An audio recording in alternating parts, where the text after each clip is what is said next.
Last class में मैंने scan to BIM का एक इंट्रोडक्शन दिया था। What is scan to BIM process क्या होता है, स्कैन टू बीम का स्कोप क्या होता है, स्कैन टू बीम हम क्यों यूज़ करते हैं, फिर स्कैन टू बीम का इन रियल लाइफ बीम में इम्पोर्टेंस क्या है। तो वो सब मैंने ब्रीफली डिस्कशन किया था। सो एज सर ने बताया कि आज बहुत से स्टूडेंट हैं जो नए आए हैं, सो स्टार्टिंग से मैं वापस थोड़ा एक ब्रीफ डिस्कशन तो नहीं कर सकते, लेकिन शॉर्ट में मैं आपको समझा दूंगा कि स्कैन टू बीम का मेन प्रोसेस क्या होता है, मेन अपना स्कोप क्या होता है। So I am now sharing my screen, so please let me know if it's visible or not.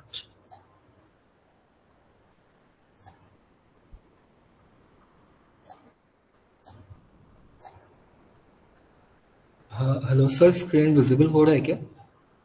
Yes, perfectly visible. Okay, so first is what is scan to beam, introduction to scan to beam.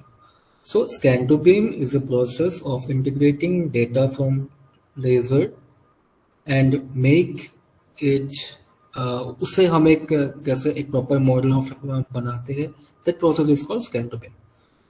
So scan to BIM में क्या होता है, scan to BIM में हमारे पास जैसे कि यहाँ पे एक स्कैनर होता है। तो स्कैनर फर्स्ट ऑफ ऑल किसी भी एक बिल्डिंग ऑब्जेक्ट या किसी भी एक लाइक साइट हो सकता है, कंपोनेंट हो सकता है, उसका एक जियोमेट्री एंड ओवरऑल किसी जियोमेट्री के का एक प्रॉपर स्कैन देता है, और उस स्कैन से हम फर्दर बीम मॉडल क्रिएट करते हैं। So first of all we will check what is the scope of scan to BIM. First is documentation. कि डॉक्यूमेंटेशन में क्या होता है कि स्कैन टू बीम के अंदर हम documentation is like floor plan, elevation, 3D model, वो सब को हम जनरेट करते हैं। हमें एक मॉडल क्रिएट करने के लिए हमें क्या क्या चीज़ें ज़रूरत पड़ता है, या एक मॉडल या एक प्लान के अंदर कौन कौन से कंपोनेंट्स होते हैं, कौन कौन से व्यूज़ होते हैं, एलिवेशंस हो गया, देन ड्राफ्टिंग का प्रोस्पेक्टिव, मॉडलिंग प्रोस्पेक्टिव, वो सब चीज़ों से हम जो चीज़ें बनाते हैं वो सभी हम स्कैन टू बीम के अंदर भी कर सकते हैं, like floor plans, elevation, 3D views, model, everything. Condition assessment. Suppose हमारे पास अभी एक बिल्डिंग है जो अभी सपोज वो अभी एक उसका अभी बिल्डिंग स्टेज पे वो कंस्ट्रक्शन फेज चल रहा है उसका। हो सकता है कि वो अभी डॉक्यूमेंटेशन प्रोसेस पे हो, या तो वो कंस्ट्रक्शन प्रोसेस में हो सकता है, या वो प्री प्लानिंग बिल्डिंग प्रोसेस में भी चल सकता है। तो उस सिचुएशन में हमारे पास एक अगर कोई किसी भी एक सपोज हाफ बिल्ड या डेमोलिश्ड बिल्डिंग है, ऐसा कुछ बिल्डिंग का अगर हमारे पास स्कैन डेटा रहेगा, और हमें उसका फर्दर असेसमेंट करके उसके फ्यूचर में जाके उससे हम क्या जनरेट कर सकते हैं, या उसे हम फ्यूचर में जाकर इनोवेशन पर्पस के लिए, या उसको हम रिबिल्ड कैसे कर सकते हैं, उसके लिए हम उस प्रेजेंट कंडीशन का जो मॉडल या जो भी साइट का जो भी हम एक्सट्रैक्ट करेंगे डेटा, उसको भी हम यूज कर सकते हैं, और वो हम स्कैन टू बीम के साथ कर सकते हैं। लास्ट होता है डिजाइन इंटीग्रेशन। डिजाइन इंटीग्रेशन में क्या होता है कि सपोज हमारे दिमाग में कोई एक डिजाइन है, सपोज हमारे पास एक G+2 या G+3 का बिल्डिंग है, या कोई भी एक कमर्शियल बिल्डिंग है, या कोई भी फैक्ट्री आउटलेट हो गया, MEP का प्रोजेक्ट हो गया, व्हाटएवर। तो हमें अगर उस मॉडल के अंदर कुछ अगर इम्प्लीमेंट करना होगा, कि सपोज हम चाहते हैं कि उस मॉडल के अंदर उस MEP प्रोजेक्ट, सपोज हमारे पास एक बड़ा प्लांट का प्रोजेक्ट है, हमने इतना एरिया पाइपिंग डक्टिंग जो भी है उसका कर दिया कंप्लीट। हम अगर सोचेंगे कि हाँ हम अगर उसके साथ अगर कोई एक्स्ट्रा पोर्शन पाइपिंग का ऐड करना चाहते हैं तो वो कैसा होगा। तो हम अभी क्या करते हैं, सिर्फ सोच सकते हैं कि हाँ ऐसा हो सकता है, लेकिन with the help of scan to BIM अगर हम जो हमारे पास एग्जिस्टिंग मॉडल या एग्जिस्टिंग जहाँ तक हमारे पास डेटा है या जहाँ तक वो कंस्ट्रक्ट हो चुका है, हम अगर उसका मॉडल क्रिएट कर लेंगे, उसके बाद अगर हम उसके साइड में या इसके अंदर ही अगर हम नया कुछ इम्प्लीमेंट कर देंगे, तो हमारे पास एक 3D विजुअल एक रियलिस्टिक मॉडल होगा कि हाँ ये हमारा एग्जिस्टिंग है, हमने इसके अंदर ये चीज इंटीग्रेट किया है, तो वो दिखने में ऐसा होगा। So these are few scopes of scan to. There are multiple scope, पर बेसिकली ये तीन जो होता है वो मेन होता है। उसके अंदर ही बाकी जितने भी स्कोप्स होते हैं वो आ जाते हैं अंदर, लाइक कोस्टिंग हो गया वगैरह, देन एक्यूरेसी हो गया, मोमेंट्स। हम स्कैन डेटा को ऑब्टेन कैसे करते हैं? सो बेसिकली हमारे फील्ड में जो मेन यूज होता है वो होता है लेजर स्कैनर के यूज से। तो लेजर स्कैनर में multiple type of scanning devices आते हैं।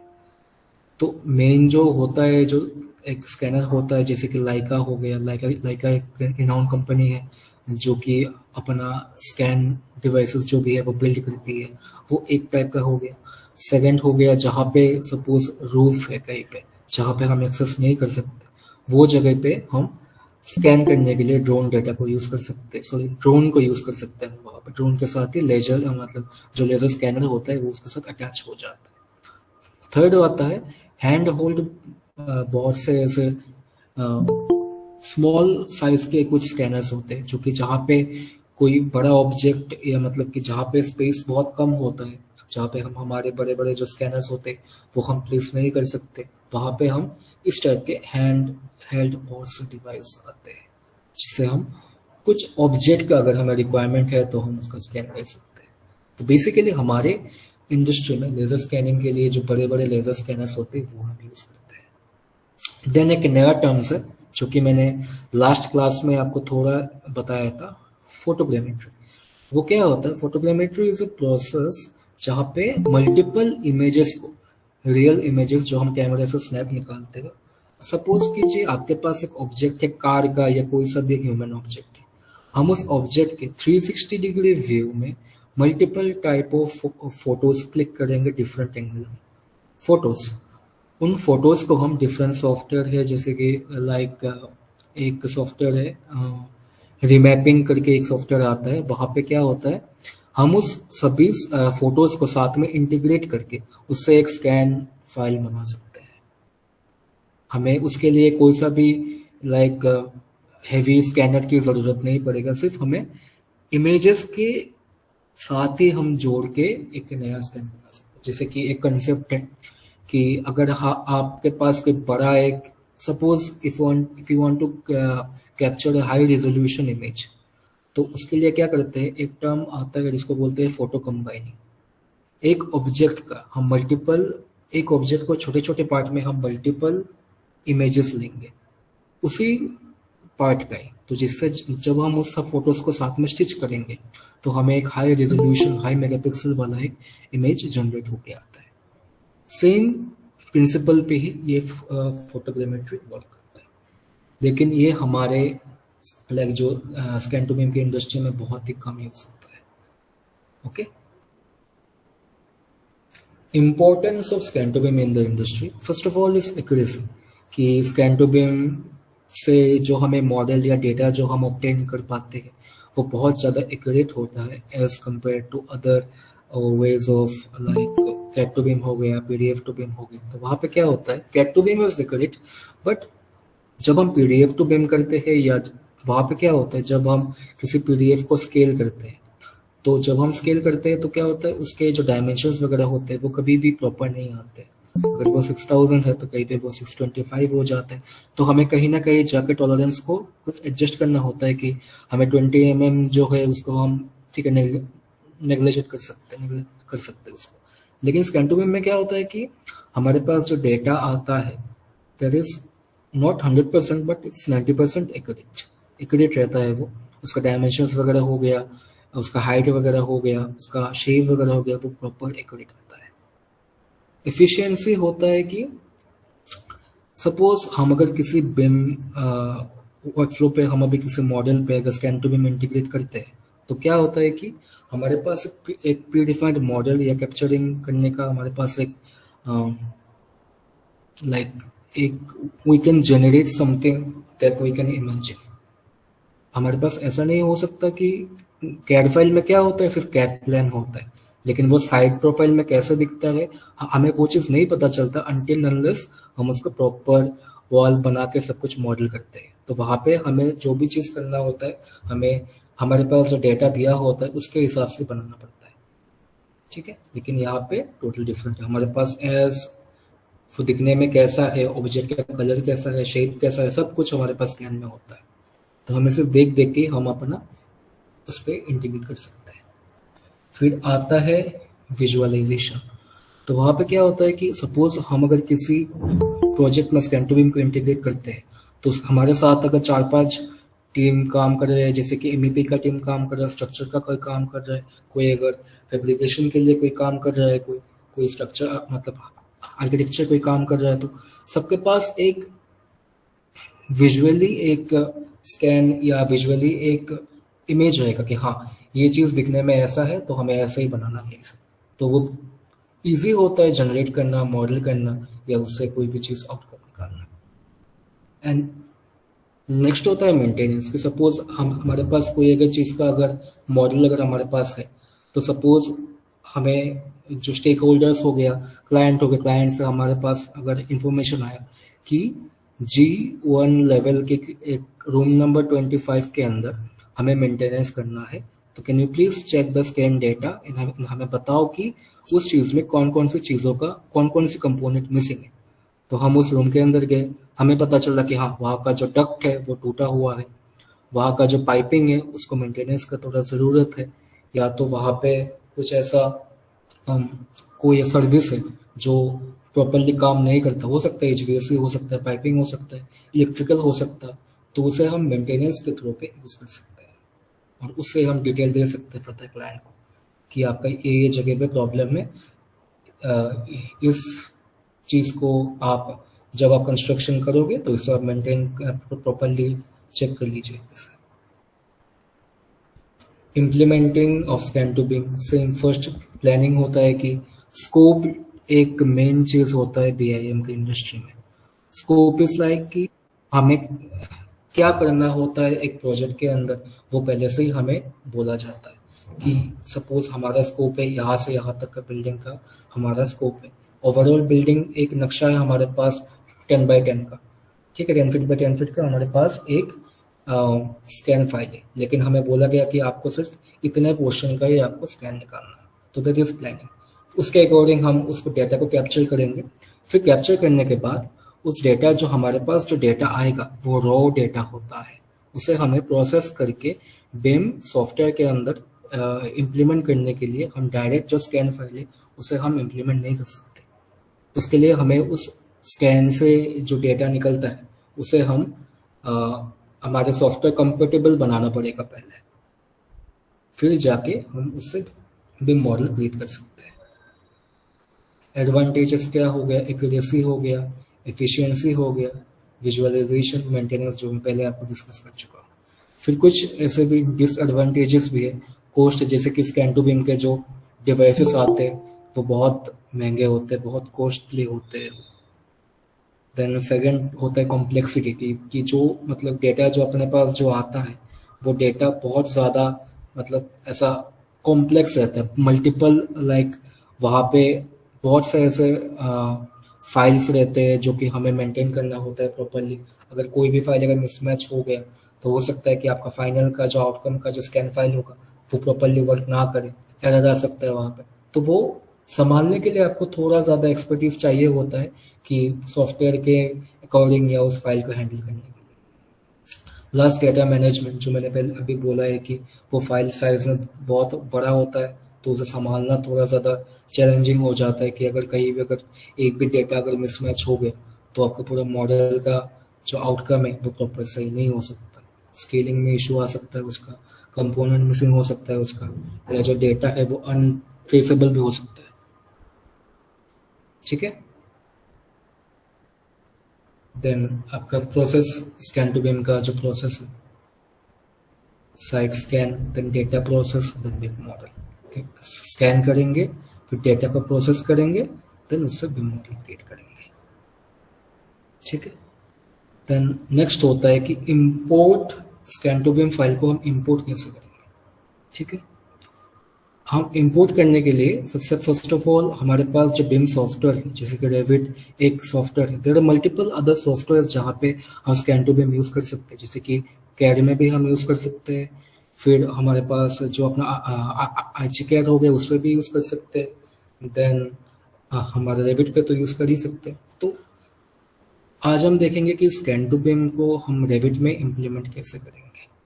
ठीक है, देन सेम इंटीग्रेशन करने के लिए इम्पोर्टेंस क्या है, एक्यूरेसी, एफिशिएंसी एक आता है कोलैबोरेशन, जो मैंने बोला है कि कोलैबोरेशन से क्या होता है, एक ही मॉडल हमने कोई सेंट्रलाइज मॉडल क्रिएट किया है या लोकल फाइल हमने क्रिएट किया है या वो फाइल हमारा क्लाउड में हो या बिम 360 में हो, हम अगर उससे अगर इंपोर्ट करेंगे तो एक ही फाइल से मल्टीपल सभी लोग काम कर सकते हैं एक साथ, तो वो एक अलग कोलैबोरेशन का काम भी बहुत इजी हो जाता है इससे। तो ये एक नॉर्मल एक स्कैन फाइल है, ये इसका क्वालिटी बहुत ऐसा इतना अच्छा नहीं है, तो मैं आपको दिखाऊंगा थोड़ी देर बाद कि स्कैन एक प्रॉपर स्कैन दिखने में कैसा होता है जो कि इंडस्ट्री में यूज़ होता है। देन सेम कैसे इंपोर्ट कैसे होता है, कैप्चर करते हैं डेटा सेगमेंटेशन, एक क्लीनअप जिसे बोलते हैं इनिशियल स्टेज का क्लीनअप, जो कि एक स्कैनर के अंदर भी क्लीनअप होता है, उसके बाद जाकर डेटा क्लीनिंग करके रॉ पॉइंट क्लाउड को अपने जो बिम सॉफ्टवेयर होता है उसके कंफर्टेबल बनाया जाता है। फिर डिफरेंट टाइप ऑफ फॉर्मेट भी होते हैं, जैसे कि अपने पास जो स्कैन फाइल आता है उसका बहुत सारे फॉर्मेट आता है, जैसे कि जो हम एक सॉफ्टवेयर आता है रिकैप जो जिसके बारे में आज हम देखेंगे, वहाँ पे बेसिकली दो टाइप के फाइल फॉर्मेट यूज होते हैं, RCP and RCS। There are other formats like .xyz, E57, .las and others. ठीक है, तो बेसिकली जो इंडस्ट्री में सबसे ज़्यादा लीडिंग चलता है वो रिकैप ही मैक्सिमम कंपनीज या मैक्सिमम लोग यूज़ करते हैं आज के टाइम पे। फिर रेविट वर्कफ्लो क्या है वो मैं आपको दिखा दूंगा, कैसे इंसर्ट करते हैं। फिर डाटा मैनेजमेंट क्या है, कैसे हम डाटा को इंपोर्ट करते हैं, मैनेज करते हैं, वो सब मैं आपको दिखा दूंगा। अलाइनिंग एंड पोजिशनिंग द, फिर वो सब दिखा दूंगा कि कैसे अलाइन कैसे करते हैं, पोजिशन कैसे करते हैं। मैं आपको ये PDF फाइल शेयर कर दूंगा, शायद बहुतों के पास ये फाइल होगा, तो फिर भी मैं सर से रिक्वेस्ट करूंगा बाद में कि जो भी आज नए हैं उन सबको ये फाइल सेंड करने के लिए। ठीक है, तो ये था एक बेसिक कंसेप्ट कि स्कैन टू बिम क्या होता है, स्कैन टू बिम का इम्प्लीमेंटेशन कैसे होता है, इम्पोर्टेंस क्या होता है, एंड बिम में हम की यूज करते हैं। ओके, सो आप एक बार इस PDF को एक बार पढ़ लेना कि इसमें बहुत से टॉपिक ऐसे हैं कि स्कैन टू बिम के बारे में कि आपको बहुत चीज़ें पता चलेंगी, जैसे कि इसका एक आता है क्वांटिटी टेक ऑफ करके, एक आता है कि स्कैन टू बिम के अंदर कि अगर हम सपोज हमारे पास कोई एक ऑब्टेनिंग मॉडल या कोई ऐसा एक स्कैन डेटा है, तो हमें उससे सबसे पहले हमें चेक करना होता है क्वांटिटी वगैरह लिस्ट आउट कैसे करते हैं, वो सब निकाल सकते हैं उससे। यहाँ पर सब कुछ मेंशन है, तो आप चेक कर लेंगे एक बार, जहाँ पे डाउट हो you can ask me.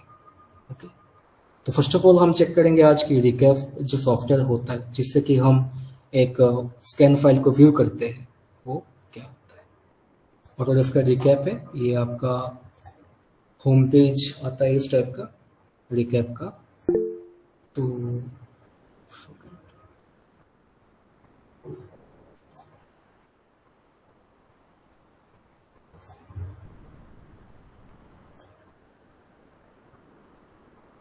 just give me a second.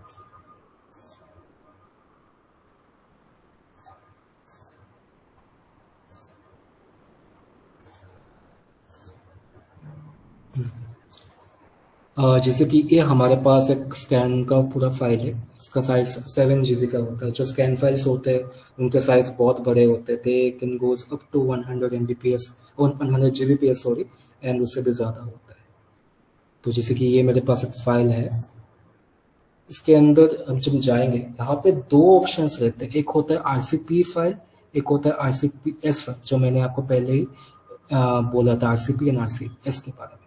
RCP क्या होता है, RCP is combination of multiple RCS files.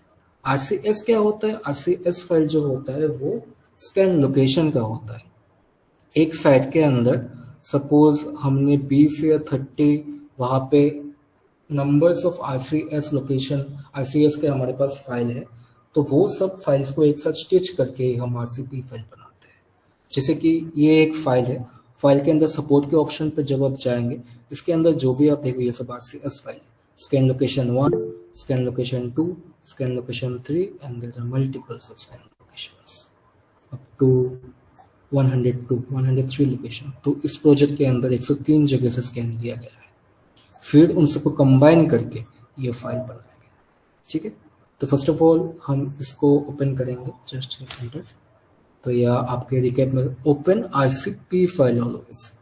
RCP file जो होता है वो कंबाइन होता है आरसीएस फाइल का। ठीक है, तो ये हमारा फाइल है। तो स्टार्ट से इसका इंटरफेस थोड़ा देख लेंगे हम। होम पेज में फर्स्ट ऑफ ऑल जैसे कि यहाँ पे सेव ऑप्शन आ गया, ओपन, अंडू, रीडू जैसे कि नॉर्मल आता है। हमने अगर कोई एक्शन लिया है तो हमें उसको अंडू करना होता है। कंट्रोल सी का भी यूज़ कर सकते हो, लेकिन यहाँ पे इसका भी ऑप्शन रहता है।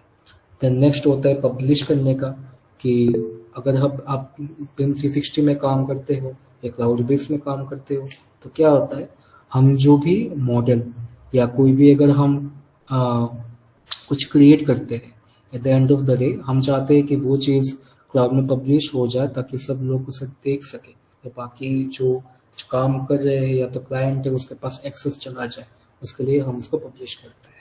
सेम हम यहाँ पर भी कर सकते हैं। हमने अगर सपोज हमारे पास इक्विपमेंट वगैरह है स्कैन करने की, हमने स्कैन उसको किया, इसको अच्छे से हमने रिकैप कंफर्टेबल बनाया, देन हमने उसको पब्लिश किया। Hello, yes, sorry sir disturb किया आपको, बट मेरे को एक क्वेश्चन पूछना था।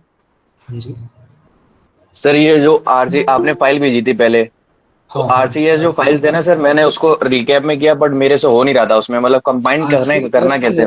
कंबाइन है आपके पास। कंबाइन जो होता है वो आरसीएस फाइल रजिस्टर करना होता है। वो जो मैंने आपको फाइल दिया था, आपको आरसीपी फाइल ओपन करना था। आरसीएस फाइल अगर आप ओपन करोगे तो मैं देख आरसीपी जो आपका विदाउट था, आरसीएस फाइल ये सब स्क्रीन लोकेशन है ये। ठीक है, नहीं, मैं ये बोल रहा हूँ सर, आरसीपी तो बनाएंगे ना आरसीएस से, वो RCP कैसे बनाएंगे वो? आरसीपी बना हुआ रहता है, ये आरसीपी बना हुआ रहता है यहाँ पे। बट आरसीएस स्कैन लोकेशन इसके अंदर होता है। अगर आपको बनाना होगा तो सपोज आपने जब आप होम पे जाओगे तब आपके पास मल्टीपल, जैसे कि ये वाले को मैं अगर ओपन करूंगा तो आएगा क्या, हाँ, जैसे कि यहाँ पे एक आरसीपी एक फाइल है, ठीक है। तो आपके पास अगर मल्टीपल जब आप करोगे तो यहाँ पे आपको लॉन्च करना पड़ेगा प्रोजेक्ट को। फिर जगह जैसे कि यहाँ पे अभी एक ही फाइल आएगा यहाँ पे, अगर आपको स्टिच करना हो रजिस्टर करने के लिए आपको ऑटो रजिस्टर एक ऑप्शन आता है, एक सेकंड, यहाँ पे register current is not registered, register. तो ये प्रोसेस मैंने किया था सर, इसमें मैंने सारी फाइल्स को कंबाइन किया था, फिर उसमें एक निकला, फिर रजिस्ट्रेशन करके और ग्रुपिंग करके कुछ आ रहा था, वो मेरे को समझ में नहीं आया उसके बाद क्या करना था। रजिस्ट्रेशन जब आप करते हो, रजिस्ट्रेशन करने के बाद क्या होता है, रजिस्ट्रेशन में दो ऑप्शन आपको दिखा होगा, एक आता है कि मैन्युअल रजिस्ट्रेशन, एक आता है कि जो एक ऑटो रजिस्ट्रेशन। रजिस्ट्रेशन हो जाता है। अगर आप रजिस्ट्रेशन स्टार्ट करोगे तो आपके पास लाइसेंस वाला होना चाहिए, रिकैप होना चाहिए, ताकि वो जो रियल कोऑर्डिनेट जो होता है, रियल लाइफ जो कोऑर्डिनेट होता है उसका मैच करके उसके अकॉर्डिंग बनाएगा पोजीशनिंग। अगर आप स्किप रजिस्ट्रेशन कर दोगे तो वहां पे क्या होगा कि जो आपका फाइल है वो नॉर्मली रजिस्टर होके आ जाएगा। आपको ऐसे लेंदी प्रोसेस में जाके एक बाय एक को स्टिच नहीं करना पड़ेगा, सीधा रजिस्टर होके वो आ जाएगा आपके पास। ओके, स्किप रजिस्ट्रेशन कर देंगे तो इसका फाइल पे कोई वो इफेक्ट नहीं पड़ेगा, मतलब उसके जो पॉइंट क्लाउड होगा? कुछ नहीं होगा। फाइल पे इफेक्ट तभी पड़ेगा अगर आपका कोई, अगर सपोज ये जो आरसीएस फाइल है वो फाइल अगर सही से इम्प्लीमेंट ना हुआ होगा, ये करप्ट हुआ होगा, तभी जाके वो फाइल आपको इफेक्ट करेगा। अगर वो फाइल इफेक्ट होगा तो क्या होगा कि सपोज जिस लोकेशन पे, सपोज ये मेरा एक लोकेशन है, सपोज ये मेरा एक लोकेशन था और सपोज ये वाला जो फाइल करप्ट हो गया होगा तो आपका ये वाला प्लेस जो ब्लैक हो जाएगा, या तो वहां पे अगर आप जाओगे तो आपका जो मॉडल है वो क्रैश हो जाएगा, रिकैप क्रैश हो जाएगा। इट मीन्स आपका वो पर्टिकुलर आरसीएस फाइल जो है वो करप्ट हो चुका है। अगर आप जब फ्यूचर में जब आप प्रैक्टिस करोगे, अगर आपको सपोज ऐसा कभी लगे कि आप अगर कोई मल्टीपल, कोई स्पेसिफिक एक स्कैन फाइल के अंदर जाके अगर आप जब प्रेस करते हो, सपोज आपका अगर रिकैप क्रैश हो जाता है तो आप समझ जाना कि हाँ उस रिकैप फाइल के अंदर ही थोड़ा इशू है, उसे वापस रजिस्टर करना पड़ेगा। ठीक है, एक क्वेश्चन और था सर, मैंने इसको फिर कंबाइन करके रैबिट में जब वो किया, इंसर्ट किया, उसके बाद मेरे को सर वॉल सही से विजुअल नहीं हो रही थी, मतलब वॉल अच्छे से डाटा आ नहीं रहा था, मतलब दिख नहीं रही थी मेरे को बनाने के लिए। तो आपने जो बनाया था तो उसका आपने मतलब कि ड्यू रेंज वगैरह सही से प्रॉपर सेट किया था क्या? क्या? व्यू रेंज जो होता है रेविट का व्यू रेंज, आपने व्यू रेंज प्रॉपर सेट किया था क्या उसका? हाँ क्योंकि मतलब व्यू रेंज सेट किया था मैंने, बट व्यू रेंज में क्या हो रहा था, कोई वॉल काफी मोटी बड़ी थी, मतलब उसकी ब्रिथ ज्यादा थी, और कोई तो वैसी थी, और डेटा में मिक्स हो रहा था मेरे हिसाब से। डेटा अगर आप एक बार मिक्स हो बता रहा है तो दीजिएगा। ठीक है, तो सेशन के बाद आप अपना एक काम करना, जो आपने मॉडल किया था वो मेरे को एक बार दिखाना थोड़ा, तो मैं आपको सोल्यूशन दे दूंगा उसका। ठीक है। ठीक है, ठीक है। ठीक है। Hello sir. हाँ जी। हाँ, मुझे एक क्वेश्चन था। हमें क्लाइंट से आरसीपी फाइल मिलती है ना, या आरसीएस? हाँ, आरसीपी मिलता है। आरसीएस जो होता है वो स्कैन लोकेशन फाइल होता है। आरसीपी फाइल मिलता है हमें मतलब साथ में, आरसीपी। हमें सब हाँ कुछ हाँ। साथ में ही मिलता है। जैसे कि आपको कैसे मिलेगा क्लाइंट के थ्रू, हम्म। आपको इस टाइप का एक फोल्डर मिलेगा क्लाइंट से। इसके अंदर ही आपका एक आरसीपी फाइल होगा, उसके अंदर सपोर्ट में जाके आपको आरसीएस फाइल, आपको इस फाइल पे ऑन करना है। ठीक है। ओके। आरसीएस फाइल से हमें आरसीपी में कन्वर्ट करना होता है क्या? आपको कन्वर्ट नहीं करना होता, जो हम्म। क्लाइंट होते हैं वो ही मैक्सिमम टाइम आपको कन्वर्ट करके दे देते हैं आरसीपी फाइल। Okay okay. ठीक है। ठीक है। आपको आपको हाँ। कन्वर्ट 90% टाइम आपको कन्वर्ट नहीं करना होता। अगर वो वहाँ पे .e57 एक आता है फॉर्मेट, अगर आपके पास वो हम्म। होता है तो पहले आपको उसको रिकेप कंफर्टेबल बनाना पड़ता है, फिर जाके उसको आपको रजिस्टर करना पड़ता है, फिर जाके आप उसको कंफर्टेबल बना सकते हो। लेकिन वो maximum of the time client आपको, अगर वो रिकेप का प्रोजेक्ट होता है तो क्लाइंट आपको सीधा रिकेप फाइल ही प्रोवाइड करता है। Okay okay. Thank you. ठीक है। Welcome। तो मतलब जैसे कि मैं पहले बोल रहा था इसके इंटरफेस के बारे में, यहाँ से पब्लिश होता है, देन यहाँ से इंपोर्ट कर सकते हैं हम कोई भी फाइल्स वगैरह को। यहाँ से रजिस्ट्रेशन होता है, यहाँ से कि और मतलब रजिस्ट्रेशन में कौन कौन से फाइल्स आते हैं। जैसे कि आपने मुझे मतलब थोड़ी देर पहले मुझे एक क्वेश्चन किया था कि रजिस्ट्रेशन कैसे होता है। देखो ये जो फाइल है ये प्रॉपरली रजिस्टर है, ये बहुत लंबा टाइम लेगा प्रॉपर रजिस्टर होने में, मतलब अभी देखने के लिए। जैसे कि यहाँ पे जितने भी फाइल्स हैं वो फाइल सभी आपके पास यहाँ पे मैन्युअली आएंगे। आने के बाद जब आप इसको यहाँ पे, तो अभी तो ये ऑलरेडी रजिस्टर है, लेकिन तब आपके पास ऑप्शन आएगा रजिस्टर मैन्युअली या स्किप रजिस्ट्रेशन। स्किप कर दोगे तो आपका अपने आप हो जाएगा।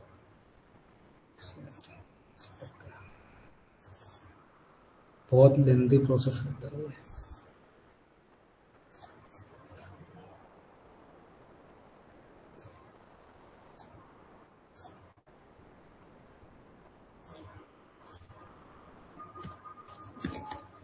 सर हैंग हो एक जाता है। जी, हाँ जी। सर मैं कह रहा था सर, ये जो प्रोसेस है सर, एक हायरार्की फॉर्म में मिल सकता है हमको? हाँ मिल सकता है। सर प्रोवाइड कर दीजिएगा थोड़ा सा। मतलब आपको किस चीज़ का चाहिए था? सर जैसे आप ये चीज़ जो बता रहे हैं ना सर, कि हम्म। डेटा यहाँ से यहाँ पे, इसके बाद ये स्टेप वाइज, मतलब मेरा कहने का स्टेप्स मिल जाएंगे अगर। स्टेप्स मतलब कि आपको इंपोर्ट करने के लिए जो चाहिए था रेविट के अंदर, उसका क्या?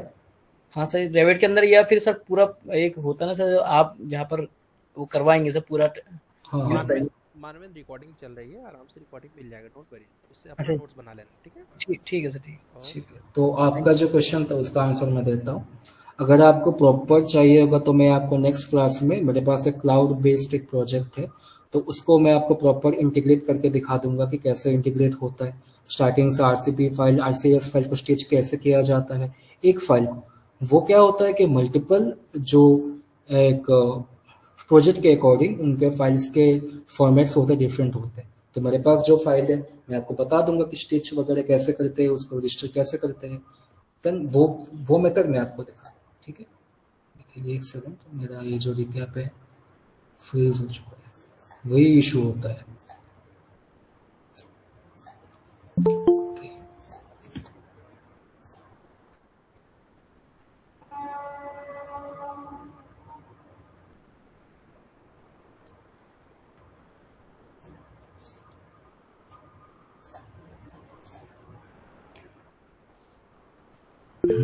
तो sorry for this actually. Then next option आता है सेटिंग का, प्रेफरेंस मॉडल का। हमें यहाँ पे कोऑर्डिनेशन सिस्टम वगैरह जो भी होता है वो हम डिफ़ॉल्ट ही रखते हैं, क्योंकि वो सब पहले से ही यहाँ पे, जैसे कि फार प्लेन कितने का, ऑफसेट वगैरह जो भी है, नियर प्लेन कितने का, वो सब डिनोट किया होता है प्रोजेक्ट के अंदर ऑलरेडी। ठीक है, जैसे कि यहाँ पे फाइल का पाथ कहाँ पे है वो सब आपको यहाँ से मिलेगा, टेम्परेरी फाइल का। एडवांस में जाके आप इसका कितना सॉफ्टवेयर का रैम यूसेज कितना वो यूज़ करेगा वो आप देख सकते हो, लैंग्वेज वगैरह वो चेंज कर सकते हो। देन नेक्स्ट आता है डिस्प्ले सेटिंग के अंदर। तो यहाँ पे क्या होता है डिस्प्ले सेटिंग के अंदर, जैसे कि सपोज मेरा अभी जो ये मॉडल दिख रहा है इसका व्यूइंग एंगल ऐसा है कि मुझे ग्रास वगैरह सब रियलिस्टिकली दिख रहा है। यहाँ पे फर्स्ट एक ऑप्शन आता है, जैसे कि यहाँ पे आप multiple IGB, elevation, intensity, normal scan location, ये सब आपको मिलेगा। वो क्या होता है कि सपोज आपके पास कोई कैमरा वगैरह है या आपके पास कोई आप फोन से कोई फोटो क्लिक करते हो, तभी आप मल्टीपल फिल्टर्स यूज करते हो। कि फिल्टर्स आप यूज करते हो कि कोई भी ऑब्जेक्ट को प्रॉपरली चेक करने के लिए कि वो ऑब्जेक्ट सही से दिख रहा है कि नहीं, उसके लिए हम फिल्टर यूज करते हैं। सेम होता है रिकैपर भी हम यूज कर सकते हैं यहाँ पे। जैसे कि अभी ये जो मेरा फाइल है यहाँ पे मेरे को ग्रास दिख रहा है, लेकिन ये कौन सा ऑब्जेक्ट है मुझे वो प्रॉपरली दिख नहीं रहा। शेड मुझे दिख रहा है लेकिन ये प्रॉपरली विजिबल नहीं है। तो मैं अगर यहाँ पे गया, एलिवेशन चूज किया, देन नेक्स्ट में इंटेंसिटी किया, तो मुझे अभी अप्रोक्सीमेट दिख रहा है कि ये शेड नहीं, तो ये एक बेंच था, यहाँ पे बेंच था यहाँ। ठीक है, देन इस टाइप से हम कोई भी ऑब्जेक्ट को अगर हम आइडेंटिफिकेशन करने में प्रॉब्लम आता है तो हम इस यहाँ पे जाके फिल्टर्स को चेंज करने के बाद डिफरेंट फिल्टर्स जब हम चूज करेंगे तो कोई भी ऑब्जेक्ट का किसी भी एक व्यू में आपको उसका व्यू अच्छा मिलेगा। तो आइडेंटिफिकेशन या विजुअली हमें अगर उस चीज़ को देखने के लिए हम फिल्टर्स यूज कर सकते हैं। ये जो मिरर बॉल्स है, ये सब पोजीशंस जो होते हैं ये होते हैं स्कैन लोकेशंस, जो कि RCS वाइज होते हैं। अगर हम इन सब के मिरर्स बॉल में क्लिक करेंगे जाके,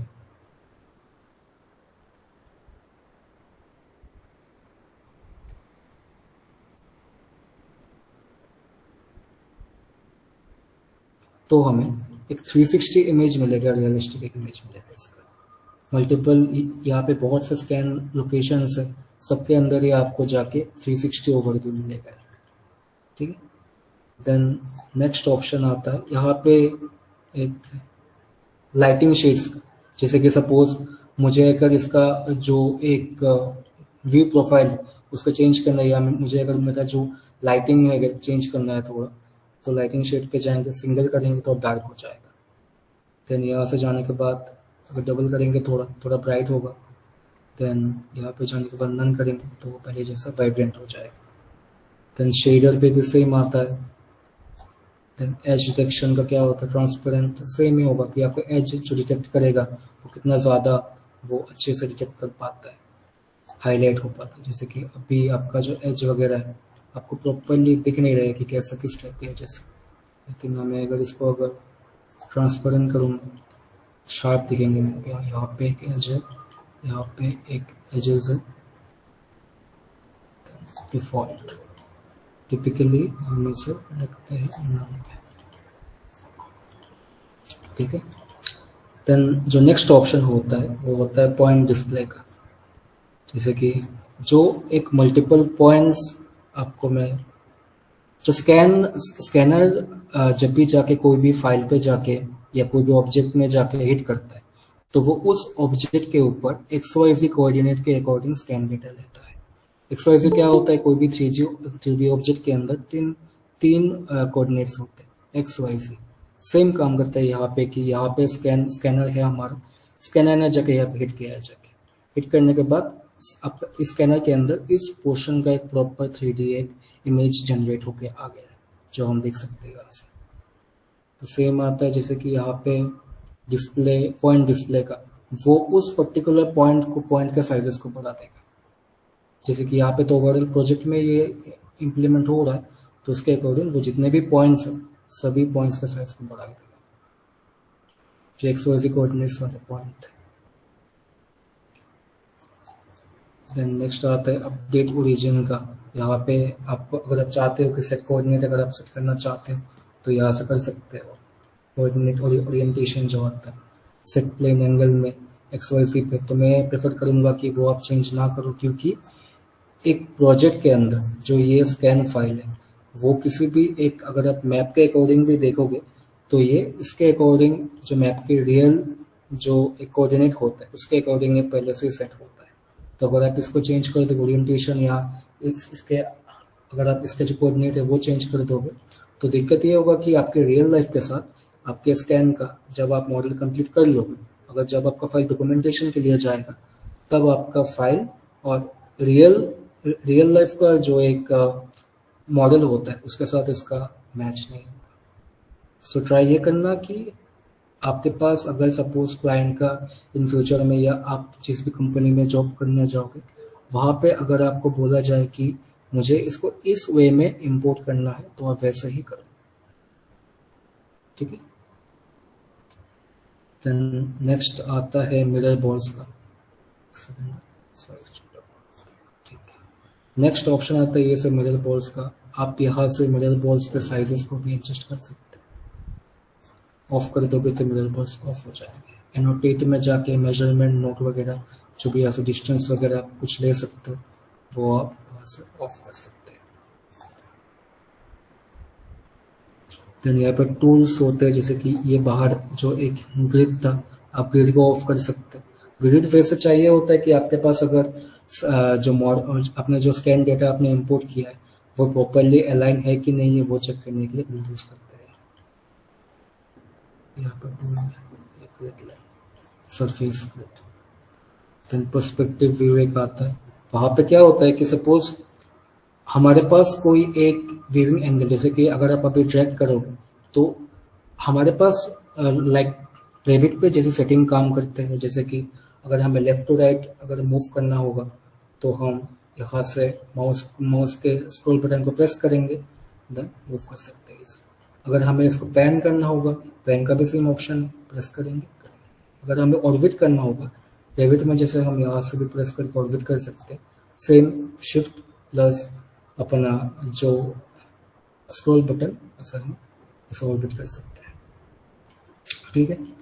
देन नेक्स्ट आता है कि आपका टूल्स एनोटेशन। देन आता है सॉलिड, ये कलर कोऑर्डिनेट होता है, जैसे कि चेंज किया तो ये कलर चेंज होगा इसका, तो इसके अकॉर्डिंग अगर आपको ज़्यादा ब्राइट कलर चाहिए होगा तो आप चेंज कर सकते हो, डार्क चाहिए होगा तो आप डार्क कर सकते हो, ठीक है। तो नेक्स्ट आता है विंडो पैन का, जो मैंने अभी आपको बोला, यहाँ से भी आप पैनिंग कर सकते हैं, देन यहाँ से भी ऑर्बिट कर सकते हो वापस, ठीक है। देन एक ऑप्शन आता है जो कि सपोज मुझे अभी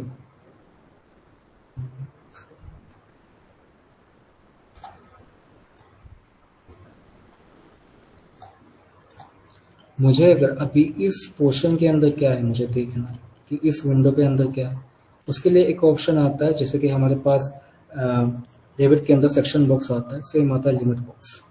लिमिट बॉक्स लिया, इसको ड्रैग डाउन किया नीचे, सेम हमारे पास एक बॉक्स आ जाएगा जिसे हम कट कर सकते हैं, यहाँ से इस टाइप के लिया, कट किया, देन यहाँ से हम इसे स्लाइस अप कर सकते हैं, यहाँ से इसका साइज हम कम ज़्यादा कर सकते हैं विड्थ का। तो हमारा मेन टारगेट क्या था कि हमें यहाँ पे चेक करना है इसके अंदर क्या है, ठीक है। इसका एक और एक सिंपल ऑप्शन रहता है कि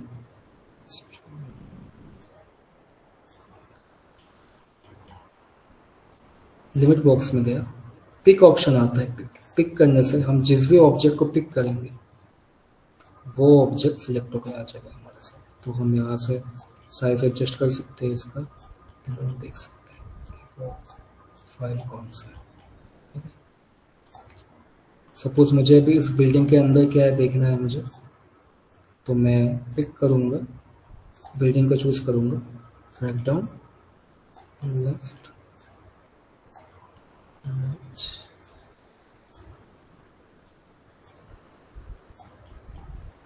देन ड्रॉप डाउन।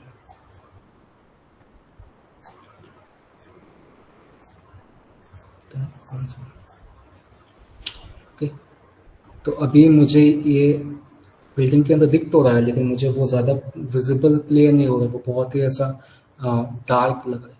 तो मैं सेम फिल्टर पे जाऊंगा, फिल्टर चूज करके एलिवेशन चूज करूँगा, फिर भी सेम आ रहा है। इंटेंसिटी करूँगा, अभी जाके मुझे इसका थोड़ा अच्छा व्यू लग रहा है कि हाँ यहाँ पे सोफ़ा है, यहाँ पे एक रूम है, स्टोरेज एरिया या ऑफिस एरिया होगा ये।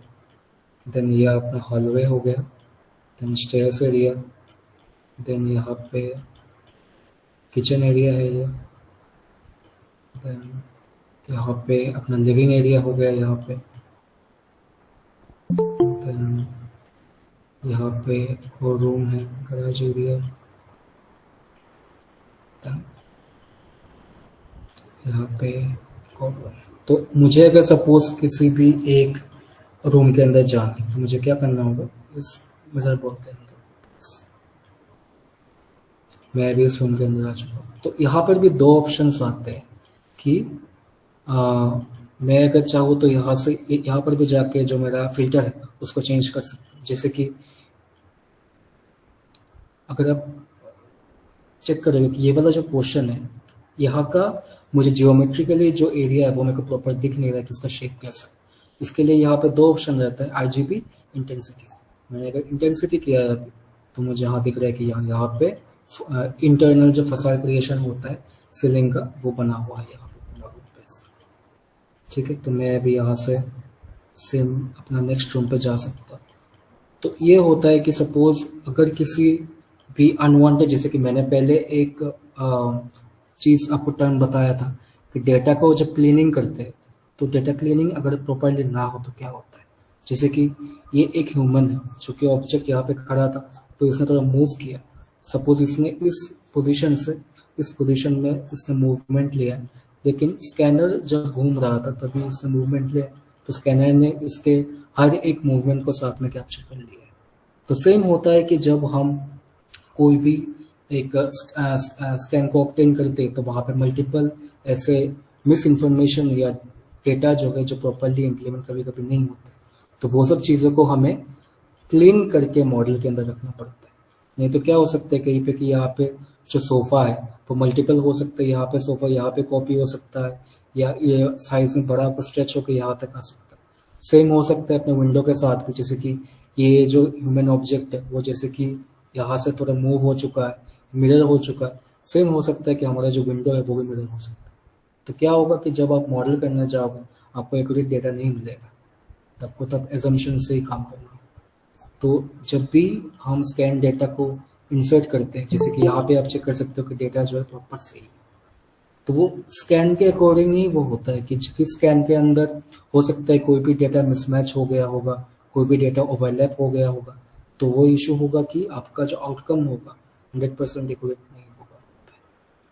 ठीक है, तो नेक्स्ट आप इसके अंदर जैसे कि मैं रूम्स के अंदर जाकर चेक कर सकता हूँ। यहाँ पे जैसे कि मेरे पास अभी जो स्कैन है वो ब्लैक एंड वाइट का है, तो अगर मेरे पास कलरिंग स्कैन होता तो मैं यहाँ से आईजीबी वाला ऑप्शन यूज करता। आईजीबी वाले ऑप्शन में जो भी ट्रू कलर्स है वो दिखते हैं, लेकिन ये जो स्कैनर है जिसे लिया गया है वो ब्लैक एंड वाइट, ऐसा नहीं है कि वो पूरा ब्लैक एंड वाइट है। ब्लैक एंड वाइट और कलरिंग स्कैन जो होते हैं उनके कॉन्सेप्ट ये होते हैं कि जो कलर स्कैन होते हैं उनको लाइक जनरेट करने में टाइम बहुत ज़्यादा लगता है। जो ब्लैक एंड वाइट स्कैन्स होते हैं उन्हें हम बहुत जल्दी इजीली हम इंपोर्ट कर लेते हैं या उनको जनरेट कर लेते हैं, इसीलिए टाइम बचाने के चक्कर में बहुत से टाइम पे लोग ऐसे ब्लैक एंड वाइट स्कैन भी प्रोवाइड करते हैं। जैसे कि बाहर का एरिया अगर आप चेक करोगे आरजीबी में आपको ट्रू कलर्स दिखेंगे, यहाँ का जो स्कैन है वो अपना कलरिंग स्कैन था, ब्लैक एंड वाइट नहीं था। ठीक है, अगर मुझे भी फर्स्ट फ्लोर पे जाके चेक करना है फर्स्ट फ्लोर के अंदर क्या है, तो सेम प्रोसेस, इंपोर्ट, देन या तो आप यहाँ से लिमिट बॉक्स पिक बिल्डिंग को चूज करोगे, then drop down first floor पे जाके स्टॉप। आपको प्रैक्टिस के बाद ही ये पूरा प्रॉपर हाथ पे आएगा कि हाँ मुझे यहाँ तक इसे स्लाइस करना है, ज़्यादा ऊपर करूँगा तो रूफ दिखेगा, सेकंड फ्लोर दिखेगा, मुझे फर्स्ट फ्लोर देखना है तो यहाँ तक स्लाइस। देन आपका व्यू को वापस आप फिल्टर चेंज करो, इंटेंसिटी करो। इंटेंसिटी में मोस्ट ऑफ द केसेस में क्या होता है, इंटेंसिटी में आपको मैक्सिमम ऑब्जेक्ट्स वगैरह जो होते हैं वो थोड़े वाइब्रेंट होके आते हैं, तो आपको इजीली वो आइडेंटिफाई हो जाता है। ये है अपना फर्स्ट फ्लोर का प्लान, बाथरूम है यहाँ पे, बाथटब वगैरह है, ठीक है। तो ये था एक रिकैप का एक बेसिक ओवरव्यू कि हम जो फाइल्स को कैसे इंपोर्ट करते हैं हम इसके अंदर, फिर उसे हम कैसे विजुअलाइज देखने के लिए हम कैसे यूज़ करते हैं। बेसिकली रिकैप क्या होता है, रिकैप से हम मॉडलिंग नहीं करते। रिकैप एक सॉफ्टवेयर होता है जिससे कि हम पॉइंट क्लाउड को अच्छे से एनालाइज करते हैं, देखने के लिए, पर्सपेक्टिव के लिए कि हमारा जो स्कैन है वो दिखने में कैसा है, जो कि हमें फर्दर मॉडल में जब हेल्प करेगा। जैसे कि हमारे पास जो स्कैन आएगा, स्कैन में ऐसे ट्रू व्यू इमेज नहीं आते, स्कैन में सिर्फ नॉर्मली ऐसे इनिशियल स्टेज के इस टाइप के स्कैन आएंगे, लेकिन हमें अगर देखना है कि हाँ यहाँ पे क्या है लेकिन वो स्कैन में मुझे दिख नहीं रहा, तो मैं रिकैप में आके उसे देख सकता हूँ। यहाँ पे रूफ था, रूफ के नीचे जो एक डीपी था, डाउन पाइप था, उसके नीचे इस टाइप का सॉकेट के डिज़ाइन है, ठीक है। तो रिकैप सिर्फ हमारे लिए एक जो स्कैन फाइल को रियलिस्टिक एक इमेज जनरेटिंग टूल के तरफ काम करता है। इससे this is not a modelling tool, ये प्रॉपरली विजुअलाइजेशन के लिए यूज होता है और रजिस्ट्रेशन के लिए यूज होता है, ठीक है। तो आई होप कि आपको रिकैप का एक बेसिक कंसेप्ट आ गया होगा कि रिकैप क्या होता है स्कैन टू बीम फाइल के अंदर, या स्कैन टू बीम के अंदर रिकैप का इम्पोर्टेंस क्या है, कैसा फाइल इंपोर्ट किया जाता है, इसके डिफरेंट सेटिंग, इसके डिफरेंट फिल्टर्स के बारे में, और कैसे हम ओवरऑल मॉडल को रिकैप के अंदर देख सकते हैं। आई होप आपको यहाँ तक समझ आ गया होगा। तो नेक्स्ट अभी हम देखेंगे कि जो हमारे पास जो आरसीपी फाइल जो है उसे हम रेविट में कैसे इम्प्लीमेंट करेंगे और उससे कैसे हम मॉडलिंग करेंगे, ठीक है। तो ये सबसे इम्पोर्टेंट वे है इम्पोर्ट करना। फर्स्ट ऑफ ऑल न्यू में जाएंगे, आर्किटेक्चर टेम्पलेट, कोई से भी ले सकते हैं, metric imperial. First of all आपको आपके पास जब आप इंपोर्ट करोगे आपको आरसीपी फाइल इंपोर्ट करना पड़ेगा। आरसीएस फाइल इंपोर्ट करोगे तो एक ही स्कैन आएगा आपके पास। आरसीपी फाइल इंपोर्ट करोगे तो आपको पूरा सेट ऑफ आरसीएस का जो कंप्लीट फाइल है जो हमने अभी रिकैप में चेक किया, ये पूरा फाइल इंपोर्ट होगा इसके अंदर। इंपोर्ट करने के लिए सबसे पहले इंसर्ट में जाएंगे, then manage link, then point cloud, add, जैसे कि यहाँ पे मैंने पहले सब पाथ चूज करके रखा था, तो ये वाला जो हमारे पास फोल्डर था इसके अंदर ही जाएंगे, ये वाला आरसीपी फाइल, ठीक है। सर स्क्रीन नहीं दिख रहा है। स्क्रीन नहीं दिख रहा? हेलो, मेरा विजिबल है क्या? Yes sir, visible. अब दिख रहा है। ठीक है। तो यहाँ पे जब हम इंपोर्ट करते हैं हमारे पास तीन ऑप्शन रहते हैं इंपोर्ट करने के टाइम पे। First centre to centre, origin to internal origin, then आता है शेयर कोऑर्डिनेट। हम जो स्कैन फाइल को इंपोर्ट करेंगे उसके लिए होता है सेंटर टू सेंटर। ये होता है कि स्कैन फाइल का जो सेंटर फाइल होता है, सेंटर जो लोकेशन होता है, उसके साथ हमारा रिकैप का जो सेंटर है वो हम जाके ओरिएंट होकर मैच होगा। Origin to internal origin same है, जो इसके अंदर जो इंटरनल ओरिजिन जो XYZ कोऑर्डिनेट के अकॉर्डिंग जो पहले से ओरिजिन सेट किया होता है उसके साथ ही ये सेट होगा जाके। नेक्स्ट होगा शेयर कोऑर्डिनेट। क्या होता है कि बहुत टाइम हमें क्लाइंट के थ्रू हमें कोऑर्डिनेट्स दिया जाता है कि आप इस कोऑर्डिनेट पे जाके उसको प्लेस करो, उसका जो ट्रू नॉर्थ है उसको आप चेंज कर दो, या मैक्सिमम टाइम पे जब क्लाइंट सेटअप करता है वो अपने आप ही RCP फाइल को जब जनरेट करता है तब फर्स्ट में मैंने आपको जो दिखाया था कि यहाँ पे जाने के बाद आपका ओरिएंटेशन जो होता है वहाँ से यहाँ पे XYZ करंट डिस्प्ले वगैरह चेंज करके उसको अपने हिसाब से सेट करके रखता है। कि आप आओगे यहाँ पे शेयर कोऑर्डिनेट दोगे, उसके अकॉर्डिंग ही वो टिल्ट रोटेट या उसका पोजीशन वैसा सेट हो जाएगा। तो अभी के लिए मैं उसको origin to internal origin choose करता हूँ क्योंकि ये प्रोजेक्ट जो था ओरिजिन टू इंटरनल ओरिजिन में ही सेट हुआ था। RCP या RCS, लेकिन हम चूज करेंगे RCP फाइल को। ठीक है, select origin to internal origin. आप इस वाले फाइल के साथ सेंटर टू सेंटर फाइल भी करके कर सकते हैं। आप अपने एक्सपेरिमेंट या आपके प्रैक्टिस के लिए आप इसको यूज कर सकते हैं। ओरिजिन टू इंटरनल ओरिजिन मैंने अभी के लिए चूज किया, ओपन किया, आपका फाइल लोड हो गया। आपको इसका पाथ भी दिखाई होगा कि यहाँ पे फाइल था आपका, पाथ ओपन। ये आपका जो फाइल था, जो रिकैप के अंदर जो फाइल था, वो यहाँ पे इंपोर्ट हो गया है। ठीक है, अगर आपको अभी इसे हाइड करना है बट इस व्यू से, तो आपको वी प्रेस करना होगा, विजुअल ग्राफिक सेटिंग। देन यहाँ पे पॉइंट क्लाउड, यहाँ पे शो ऑफ, अप्लाई, आपका ये हाइड हो जाएगा। स्क्रीन नहीं दिख रहा है अभी। सबको तो दिख रहा है स्क्रीन शायद। दिख रहा है, दिख रहा है। एक लेफ्ट करके फिर से आ जाओ, दिख रहा है स्क्रीन। Okay, continue Devendra. ठीक है, तो हम यहाँ से इसको वापस ऑन कर सकते हैं। इंपोर्ट करने के बाद हमेशा एक चीज़ ध्यान रखना कि ये 3 जो ऑप्शंस आपको नीचे दिखाई दे होंगे, ये सब हमेशा ऑफ रहना चाहिए। अगर आपने सिलेक्ट लिंक को सिलेक्ट किया है तो ये जो पॉइंट क्लाउड है वो मूव हो सकता है। और एक चीज़ हमेशा ध्यान रखना कि जो पॉइंट क्लाउड होगा वो कभी भी मूव नहीं होगा। अगर आपका जो पॉइंट क्लाउड है वो मूव हो गया होगा तो आप तो मॉडल तो बना लोगे इसके अकॉर्डिंग, लेकिन बाद में जाके जब उसको आप प्लेस करोगे जो क्लाइंट के साइड पे, जब उसके पास जो मॉडल होगा, स्कैन फाइल होगा, वो तो लोकेशन, ओरिजिनल लोकेशन पर ही होगा। लेकिन आपने अगर इसे पकड़ के थोड़ा इसे अगर ऐसे मूव कर लिया होगा तो आपने तो इसके अकॉर्डिंग बनाया होगा। क्लाइंट का जो मॉडल है यहाँ पे आना चाहिए, आपका यहाँ पे आएगा। तो हमेशा इस ऑप्शंस को हमेशा ऐसे क्रॉस रखना। उससे एक और चीज़ होता है कि जो ये फाइल्स होते हैं, स्कैन टू के फाइल्स, वो बहुत हेवी होते हैं। तो अगर आप सपोज कि ये सब ऑप्शंस को ऑन रखोगे तो आपको यूज़ करने में भी थोड़ा दिक्कत होगा, आपका रेविट बहुत स्लो हो जाएगा, लेगी हो जाएगा, तो वो दिक्कत होगा। तो मैं प्रेफर करूँगा इनिशियल स्टेज में आप इन तीनों ऑप्शंस को ऑफ रखिए।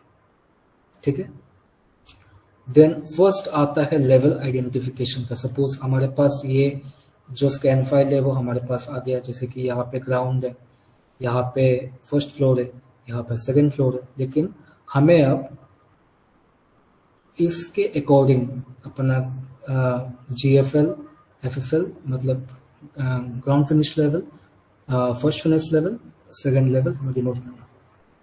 साइट पे जाएंगे क्योंकि साइट का जो व्यू सबसे बड़ा वही होता है, एकदम टॉप से आप देखोगे उसे। सेक्शन लेंगे, थ्रू बाई थ्रू बिल्डिंग के स्लाइस सेक्शन काटेंगे हम, ये हमारा बिल्डिंग है। जैसे कि हमें अभी यहाँ पे दिख रहा है कि लेवल 1, लेवल 2, जैसे कि लेवल जो है मैंने एक शॉर्टकट ऐड ऑन किया है, वो टी-रूट्स का एक एरेंस आता है, जिससे कि हम इजीली हम इंपोर्ट जो हम पॉइंट क्लाउड को ऑन ऑफ करते हैं वो करने में आसानी होगा। तो वो सब मैं आपको बाद में बताऊंगा। एरेंस वगैरह क्या होता है, कौन से प्लगइन हम यूज़ करते हैं, वो एडवांस टाइप के होते हैं। पहले आप ये बेसिक समझो। मैंने अभी इसके अकॉर्डिंग लेवल का साइज बड़ा कर दिया गया यहाँ पे। अभी इसके अकॉर्डिंग एक होता है फायर क्लिप, आपको पता है लेवल का। अगर मैं फायर क्लिप को 500 करूँगा तो मेरा जो ऑब्जेक्ट देखने का जो एक रेंज है वो कम हो जाएगा। तो अभी मुझे क्लियरली दिख रहा है कि हाँ, यहाँ पे मेरा एक GFL है, यहाँ पे FFL है, यहाँ पे सेकंड लेवल है। ठीक है, मैं अभी इसके अकॉर्डिंग लेवल्स को मूव कर सकता हूँ। अगर लेवल 1 को मैंने प्लेस कर दिया यहाँ पे, देन लेवल 2 यहाँ पे, लेवल 3 के लिए मैंने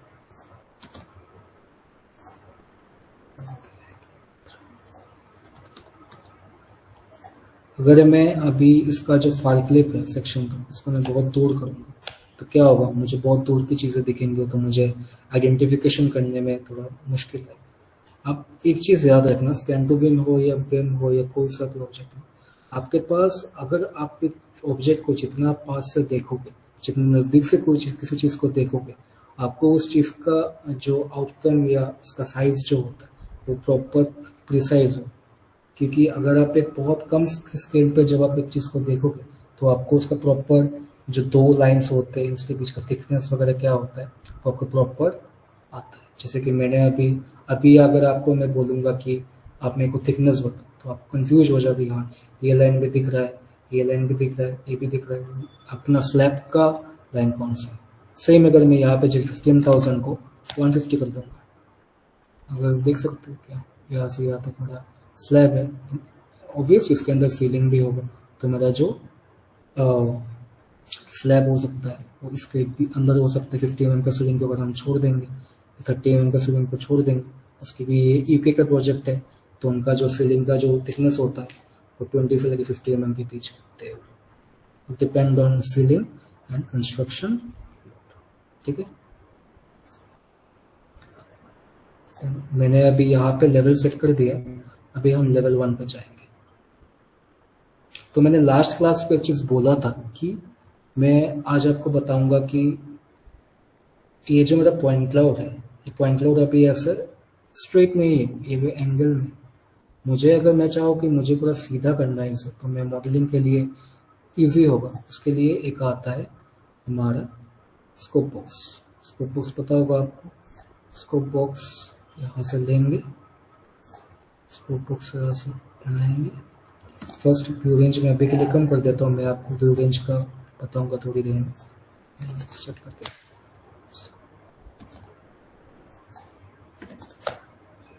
ठीक है, अभी जैसे कि हमने रिकैप में एक चीज़ चेक किया था कि फिल्टर्स वगैरह थे, यहाँ पर भी सेम वैसे ही है।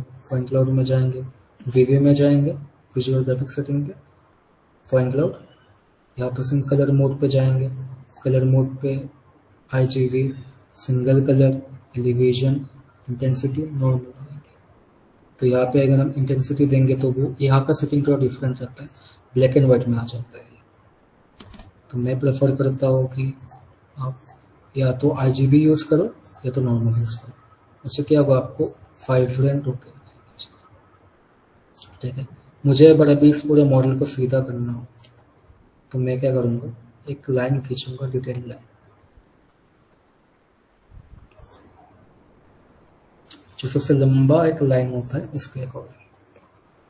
ठीक है, देन इसके एक स्ट्रेट लाइन ड्रॉ करूँगा, देन एंगल देखूंगा दोनों के बीच में 40.09।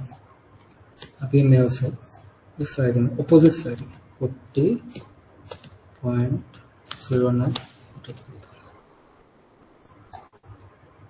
इससे क्या होगा, अभी मैं अगर पॉइंट क्लाउड को ऑन किया, साथ में नन से मैं स्कोप बॉक्स को सिलेक्ट किया, उल्टा साइड पर रोटेट करूँगा।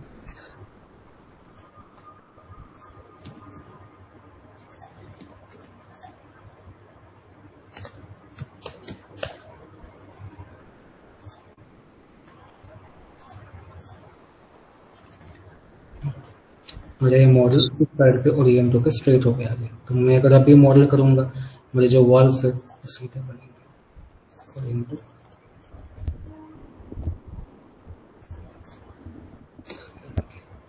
एक ऑप्शन आता है व्यू रेंज का, जो मैंने आपको पहले बोला था। व्यू रेंज में क्या होता है, जैसे कि व्यू रेंज समझाने के लिए मैं आपको सेक्शन पर लेके जाता हूँ। अभी आप चेक कर लो कि मेरा व्यू रेंज कौन सा है। टॉप है 1500, अपना कट प्लेन है 1200, बॉटम है 750। तो इसका मतलब क्या होता है, 700, 1200। ये मेरा अपना लेवल 1 पे है, मतलब ग्राउंड फ्लोर लेवल पे हूँ मैं।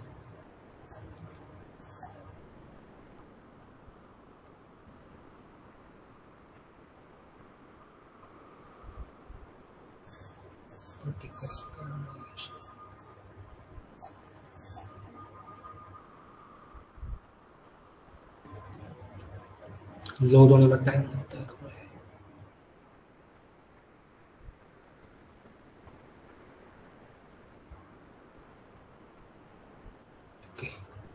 सो मैं अभी इस प्लान के अंदर मुझे जो एरिया दिख रहा है या मुझे जो पोर्शन दिख रहा है, जैसे कि यहाँ पे वॉल्स वगैरह दिख रहा है, यहाँ पे डोर का सीन दिख रहा है, तो कौन से रेंज पे है ये हमारा बेस लेवल हो गया, लेवल ग्राउंड लेवल। वहां से अगर हम 750 mm करेंगे तो हमारा जो बॉटम है, हम अभी देख रहे हैं हमारा, और टॉप कितना था 1500 का, बेस से 1500 का। तो 1500, तो हम अभी इस व्यू में हमें जो दिख रहा है, इस पूरे व्यू में जो हमें दिख रहा है, इस पूरे स्कैन में, वो लाई करता है हमारे लेवल 1 से यहाँ तक का। अगर हमें इसके नीचे का पोर्शन देखना होगा तो हमें जो इसका बॉटम है या जो उसके व्यू रेंज का बॉटम है उसे नीचे करना पड़ेगा। अगर हमें इसका अभी कितना है 300 है, 300 पे यहाँ पे टेबल दिख रहा है, ठीक है, 300 के नीचे ये टेबल है तो 255 है। तो मैं यहाँ पे गया व्यू रेंज पे गया, 300 किया, देन उसको 1200 रहने दिया, तो मुझे अभी अगर जो टेबल था वो दिखेगा, क्योंकि मेरा जो बॉटम है वो इस पोजीशन पे है। और कट प्लेन क्या होता है, कट प्लेन में एक कौन से पोर्शन का हम स्लाइस देख रहे हैं वो होता है। 500 किया तो ये और नीचे आएगा, क्योंकि 500 में जैसे कि यहाँ पे अगर हम 500 का यहाँ पे तो हमें दिख रहा है यहाँ से यहाँ तक स्लाइस पोर्शन है ये वाला। टॉप जो होता है वो हमारा टॉप होता है कि हम एक्सिट वहां तक कर सकते हैं। जैसे कि टॉप है हमारा 1500 का, तो मैं अपने कट प्लेन को 1400 तक भी कर सकता हूँ, लेकिन मैं उसे 1500 एक्सिट अगर मैं सेम कर दूंगा फिर भी होगा। अगर मैं 1550 करूँगा फिर भी नहीं होगा, क्योंकि मेरा जो टॉप ऑफसेट है उसको कट प्लेन कभी भी ब्रीच नहीं कर सकता। कट प्लेन हमेशा टॉप के नीचे ही रहेगा। अगर मैं इसको 1600 करूँगा, देन इसको 1550 किया, 1580 भी करूँगा तो मुझे दिखेगा। सेम थियरी यहाँ पर भी अप्लाई होता है। मुझे अगर कोई भी ऑब्जेक्ट को प्रिसाइजली देखना होगा तो मुझे क्या करना होगा, जैसे कि मुझे अभी इस वॉल के साथ इसका बाथरूम का जो फिक्सचर्स वगैरह वो सब दिख रहे हैं, तो मुझे वॉल का प्रॉपर थिकनेस पता नहीं चल रहा। हो सकता है कि मेरा वॉल यहाँ से यहाँ तक भी हो सकता है, यहाँ से यहाँ तक भी हो सकता है, या तो यहाँ से यहाँ तक भी हो सकता है, क्योंकि मुझे उस व्यू रेंज मेरा ज़्यादा बड़ा है, एरिया मेरा ज़्यादा पोर्शन बड़ा है, तो मुझे इसके अंदर के बहुत से कंपोनेंट्स दिख सकते हैं। उसका सबसे बेस्ट ऑप्शन होता है व्यू रेंज को, अगर आपको किसी चीज़ का प्रिसाइज वॉल वगैरह है या डोर का, विंडो का कोई प्रिसाइज लोकेशन चाहिए, 1580 है, इसे हम 1450 करेंगे, 1650 करेंगे, या उसको हम 1600 भी रख सकते हैं। तो क्या होगा, हमें प्रिसाइज मिल जाएगा थिकनेस का। 1550 भी कर सकते हैं तो और ज़्यादा प्रिसाइज मिलेगा। बेसिकली क्या होता है कि जो भी डोर्स वगैरह जो होते हैं, जो अगर हमें किसी वॉल को चेक करना हो, जैसे कि कॉमन एक चीज़ है,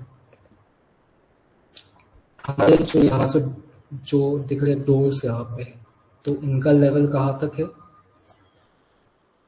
मैं अगर ग्राउंड से चेक करूँगा तो ये इनका लेवल है अप्रोक्सीमेट 2250। तो मैं अगर 2250 के ऊपर जाऊँगा तो जितने भी ऑब्जेक्ट्स वगैरह जो भी है वो सब इसके नीचे ही होंगे। अगर मैं यहाँ से यहाँ तक देखूँ तो मुझे सिर्फ वॉल से आएंगे।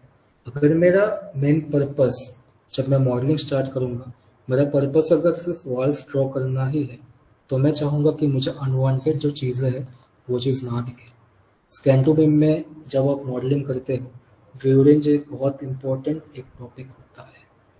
व्यू रेंज के अकॉर्डिंग ही आपका मॉडलिंग वगैरह जो भी है कितना प्रिसाइज हो सकता है, आपका मॉडलिंग कितना जल्दी हो सकता है, आपको मतलब पता चलेगा उस चीज़। जैसे कि मैंने अभी यहाँ पे कितना है, 2500 है, और ये कितना है 2800। मैं यहाँ पे गया, मेरा 2500 बॉटम किया, 2800 टॉप किया, बीच में इसको 2600 कर दिया। वे मेरे को सिर्फ वॉल्स दिखेंगे, नीचे के ऑब्जेक्ट जो है सब गायब हो चुके ऑलमोस्ट। अभी जो भी दिखेंगे तो उनका लेवल या उनका हाइट ज़्यादा है, तो आपको अभी क्लियरली विजिबल हो जाएंगे कि हाँ ये एक वॉल है, ये एक वॉल है, यहाँ पे वॉल है, यहाँ पे वॉल है, ये या तो ओपन स्पेस होगा या तो पूरा पैक्ड जगह होगा। ये एक वॉल है, यहाँ पे एक वॉल है। अगर मैं इसे थोड़ा और नीचे करूँगा इससे, ये वॉल है, ये वॉल है, आपको प्रॉपर दिखेगा ये सब, ठीक है। और एक चीज़ होता है कि मुझे अगर अभी इसका स्लैब या ग्राउंड देखना है तो ग्राउंड कहाँ पे होता है? 0 पे होता है। मैं 0 कर दूंगा, ठीक है, आ जाएगा मेरा ग्राउंड। ये मेरा जो ब्लू कलर का जो दिख रहा है वो ग्राउंड एरिया है। अगर मुझे इसके नीचे भी देखना है, बहुत टाइम पे ऐसा होता है कि मुझे अगर यहाँ का जो ऑब्जेक्ट है वो देखना है, मुझे साइड प्लान के लिए काम करना है या किसी के लिए काम करना है। साइड क्या होता है? जो लेवल होता है उससे नीचे होता है हमेशा। मुझे अगर इसके नीचे भी देखना होगा तो व्यू डेप्थ में जाके इसका मैं 2500 कर दिया, इसका मैंने अभी 2000 कर दिया। तो मैं अपने लेवल से जो ग्राउंड एसोसिएट लेवल उससे माइनस के नीचे से देख रहा हूँ। लेकिन मेरा जो कट प्लेन है वो तो अभी भी वही है, 2600 ही। -1000 करूँगा तो आपको मैं -500 करूँगा तो मेरा ऐसा गायब हो जाएगा। अभी उस लेवल पे जो जो चीज़ है, जैसे कि ये शायद नीचे का स्टेप्स वगैरह होगा, दूर की लैंडस्केपिंग का पार्ट वो मेरे को दिखेगा, क्योंकि वो उस लेवल पे उस व्यू रेंज पे वो चीज़ लाई होता है। हमारा बिल्डिंग वहाँ पे लाई नहीं होता, हमारा बिल्डिंग 0 पे ही ख़त्म हो जाता है, ठीक है। 500 0 आप मतलब नीचे वाले पे रख सकते हो, आपको दिखेंगे चीज़ें लेकिन कोई मॉडल आपको दिखेगा। अगर अभी स्पेसिफिकली वॉल्स ड्रॉ करना होगा 2500 2200 2100 इसको 0, ठीक है।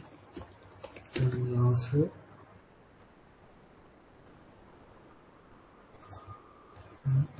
ड्रॉ करना स्टार्ट कर सकते हो। पहले वॉल्स को हम लेवल 1 टू लेवल 2 सेट करेंगे। लेवल 1 टू लेवल 2, उसका थिकनेस वगैरह हम यहाँ से वायर फ्रेम, जैसे कि सपोज अभी आपका जो ये ऑब्जेक्ट है वॉल जो बनाया है वो स्कैन के ऊपर आ रहा है, तो आपको अगर उसको चेक करना होगा उसके नीचे क्या, या तो आप उसको पकड़ के इसका जो एक ओवरऑल ग्राफिक्स में जाके एलिमेंट के कैटेगरी को पकड़ के, या तो अगर आप चाहो तो सिर्फ इस ऑब्जेक्ट का या एलिमेंट का ट्रांसपेरेंसी दे सकते हो, वो आपको उसके अंदर का दिखेगा। या तो आप वायर फ्रेम एक ऑप्शन आता है, वायर फ्रेम भी कर सकते हो।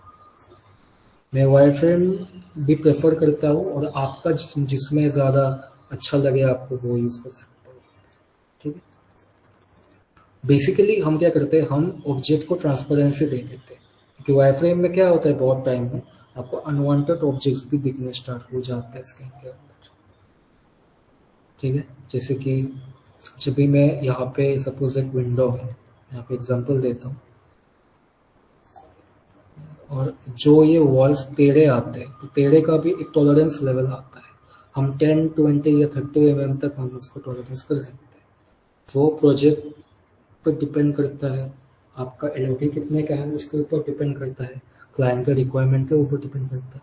सपोज क्लाइंट ने आपको बोला है कि हाँ मुझे दिख रहा है कि ये यहाँ से यहाँ तक टेढ़ा है, कितना टेढ़ा है, या इसके बीच में स्पेस आ रहा है सपोज, जैसे कि यहाँ से डिफ्लेक्टेड है ये,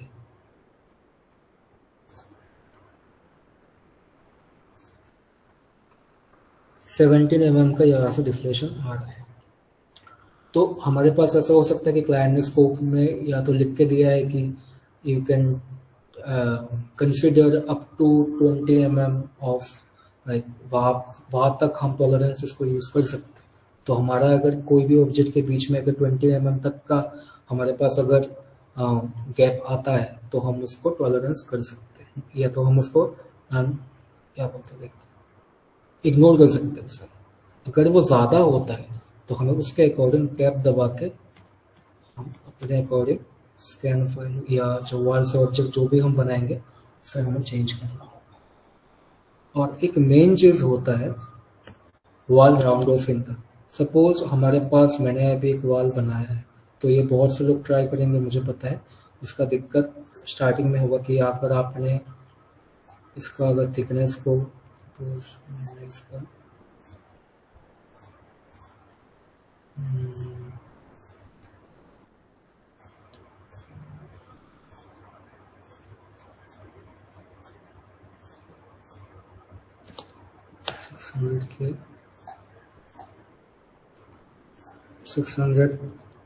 625 समथिंग कुछ थिकनेस होगा इसका।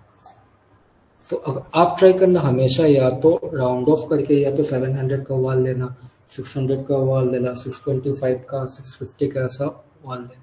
कभी भी आप जैसे कि मैच कराने के चक्कर में आप यहाँ पे, जैसे कि मुझे लग रहा है कि हाँ मैं अगर इसको 632 करूँगा तो ये प्रॉपर मैच हो जाएगा, या 636, 637 ऐसा करूँगा तो मैच होगा, ठीक है, आपका मैच हो जाएगा। लेकिन वो कंस्ट्रक्शन या स्टैंडर्ड के अकॉर्डिंग गलत है। आपको वॉल को हमेशा राउंड ऑफ पे ही लेना पड़ेगा। अगर वो थोड़ा सा, मुझे पहले आपको बोला था कि टॉलरेंस जो होता है 15-20 mm का या 10 mm का, जो जितना भी होता है प्रोजेक्ट के अकॉर्डिंग, या वो मेनली जो मतलब टॉलरेंस जो होता है वो कुछ फैक्टर्स के ऊपर डिपेंड करता है। जैसे कि ये जो मेरा बिल्डिंग है वो रेजिडेंशियल बिल्डिंग है, ये पुराना है, लेकिन बहुत से बिल्डिंग्स आते हैं जो बहुत पुराने होते हैं, जो आधे डेमोलिश हो चुके होते हैं, उनके वॉल्स वगैरह जो होते हैं वो आधे टूटे हुए होते हैं, इनका थिकनेस वगैरह जो होता है, बहुत टाइम पे वॉल, किसी का वॉल ऐसे गया, ऐसे गया, ऐसे गया, आते हैं वो टाइप के वॉल्स, तो वहाँ पे टॉलरेंस भी बढ़ जाता है। क्लाइंट हमें बोलते हैं कि अगर आपको इस टाइप के वॉल मिले 100 से 150 अप टू तक आप कर सकते हैं, और बिम में 100 mm का tolerance is a huge thing. वो चीज़ हमेशा याद रखना। आपको जो टॉलरेंस दिया जाएगा वो 10 से लेके 50 के अंदर, हार्डली 50 मिलेगा। अगर आप किसी कमर्शियल प्रोजेक्ट में या पावर प्लांट प्रोजेक्ट में काम करो, आपको 10 से लेके 50 तक ही मिलेगा। 50 आपको मिलेगा MEP पे जब आप पाइपिंग ड्रॉ करने जाओगे स्कैन के अकॉर्डिंग, तब वो आपको बोलेंगे कि अगर आपका इस एंड के साथ उस एंड मैच नहीं हो रहा है, सेंटर में पाइप जाके अगर वो डिफ्लेक्टिंग हो चुका है, तो आप स्टार्ट और एंड को मैच कर दो और बीच के 50 या 60 mm पे टॉलरेंस आप ले सकते हो। आपको उसको स्लैंटेड बनाने का ज़रूरत नहीं है। डक्टिंग हो गया, पाइपिंग हो गया, वो सब चीज़ों में इतना ज़्यादा टॉलरेंस देते हैं। बेसिकली वॉल्स वगैरह में हमें ज़्यादा टॉलरेंस दिया नहीं जाता है, क्योंकि वॉल्स एक ऐसा चीज़ होता है जो कि एक बार हम बना देंगे उसे हम चेंज नहीं कर सकते। डक्टिंग अगर हमने बना दी उसे खोल के हम वापस रीडिज़ाइन कर सकते हैं, वो ज़्यादा कॉस्टली नहीं होगा। लेकिन मैंने अगर ये वॉल बनाया, मैंने अगर इस वॉल को इसके अकॉर्डिंग बनाया, तो हमारा जो मॉडल है वो ऐसा नहीं है कि वो सिर्फ जो दूसरे कंपनी या क्लाइंट जाएंगे, जहाँ पे कंस्ट्रक्शन होता है, कंस्ट्रक्शन पे भी बीम इंजीनियर्स वगैरह बैठे हुए रहते हैं वहाँ पे। वो पहले इस मॉडल को देख के एनालाइज करेंगे कि हाँ यहाँ से यहाँ तक का डिस्टेंस कितना था।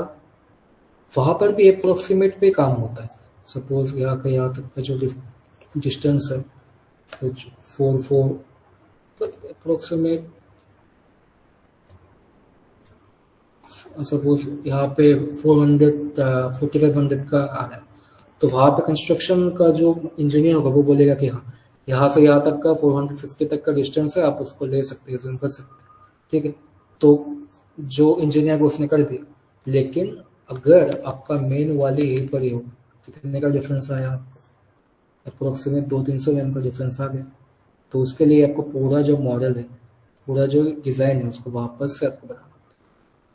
तो हमेशा ये चीज़ ध्यान रखना कि टॉलरेंस कितना दिया जाता है, और जितना हो सके आपको मॉडल को एक्यूरेट बनाना।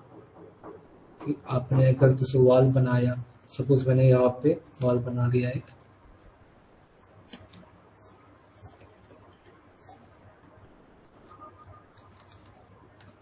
स्लांटेड है, तो मैं उसके अकॉर्डिंग इसको टिल्ट दे देता हूँ थोड़ा, ये ज़्यादा टिल्ट है।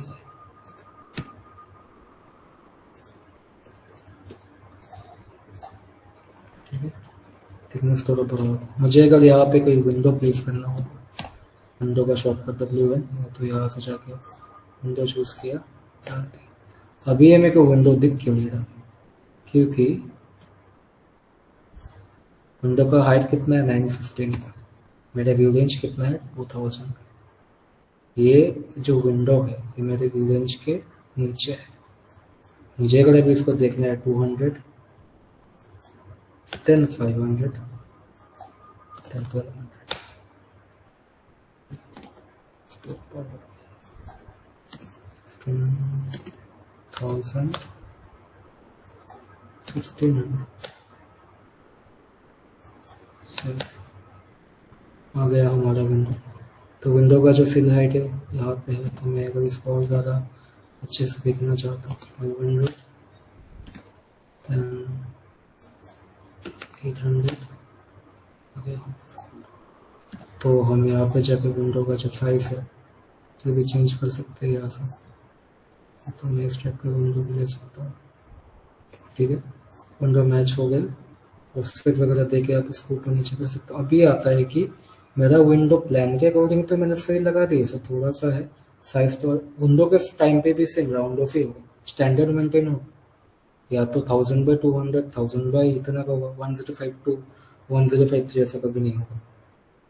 अगर मुझे अभी प्लान के अकॉर्डिंग तो मेरा ये सही दिख रहा है, लेकिन इसका जो हाइट वगैरह है वो सही है कि नहीं वो जानने के लिए हमारे पास दो ऑप्शन होते हैं। फर्स्ट एक सेक्शन काटेंगे यहाँ से,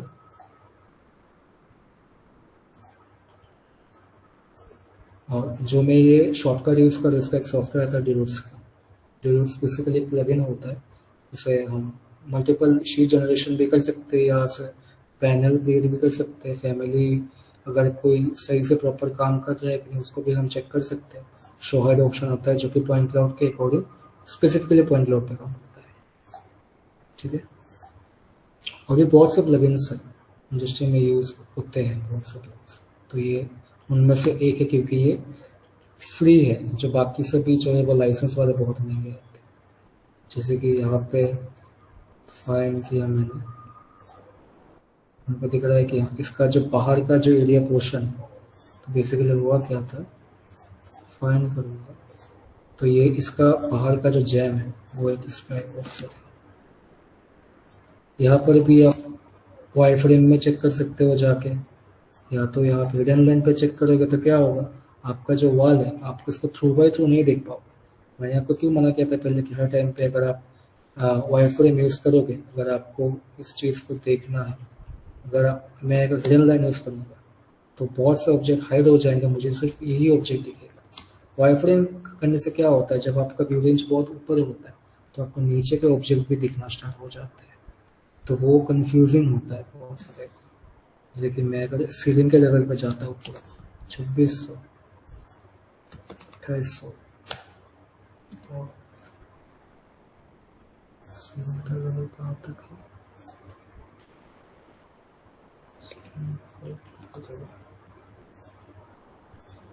3500,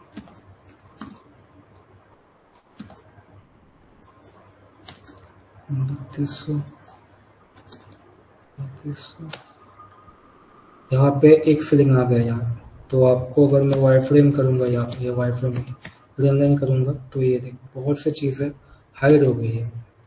वाई फ्रेम किया, नीचे की चीज़ें भी मेरे को दिखना स्टार्ट हो गई। यहाँ से हिडन लाइन किया, चीज़ें हाइड हो गई बहुत से। वाई फ्रेम किया, मुझे दिखना स्टार्ट हो गया। तो ये कन्फ्यूजन क्रिएट करता है बहुत टाइम पे कि अगर आपको प्रॉपर आइडेंटिफिकेशन में इशू है। तो जैसे कि यहाँ पे मैंने सेक्शन रखा था इस विंडो को चेक करने के लिए, सेक्शन पे गया, अभी सेम हो रहा है कि मुझे इसका थ्रू बाई थ्रू नहीं दिख रहा, मुझे या तो ये सामने आ, और इस सिचुएशन में हम वाई फ्रेम यूज़ कर सकते हैं, लेकिन सेम प्रिंसिपल अप्लाई होगा। अगर मैं ज़्यादा दूर का देखूँगा तो मुझे बहुत सी चीज़ें दूर, मतलब दूर की चीज़ें भी दिखना स्टार्ट हो जाएंगी, क्योंकि मेरा फाइनली 15,000 उस रेंज के अंदर जो भी चीज़ें मेरे को सब दिखेंगे यहाँ पे। अगर मैं उसको सेम को 1500 करूँगा मुझे सिर्फ विंडो दिखेगा। सेम यहाँ पर भी हम विजुअल ग्राफिक सेटिंग पे जाके पॉइंट क्लाउड पे जाके यहाँ से नॉर्मल पे जनरेट कर सकते हैं, ठीक है। फिर इसका थिकनेस यहाँ से यहाँ तक है, उसके अकॉर्डिंग हम हाइट एडजस्ट कर सकते हैं इसको। स्टेयर्स वगैरह भी हम यहाँ से ड्रॉ कर सकते हैं, स्केच करके बना सकते हैं, जैसे कि यहाँ पे दिख रहा है मेरे को स्टेयर्स प्रॉपर। देन यहाँ पे एंट्री का डोर होगा, यहाँ पे डोर होगा, मुझे कहीं पे स्लैब डालना होगा तो मैं यहाँ से स्लैब ओवरऑल आता है तो मैं इस पर्टिकुलर इस रूम के लिए डाल के बताता हूँ।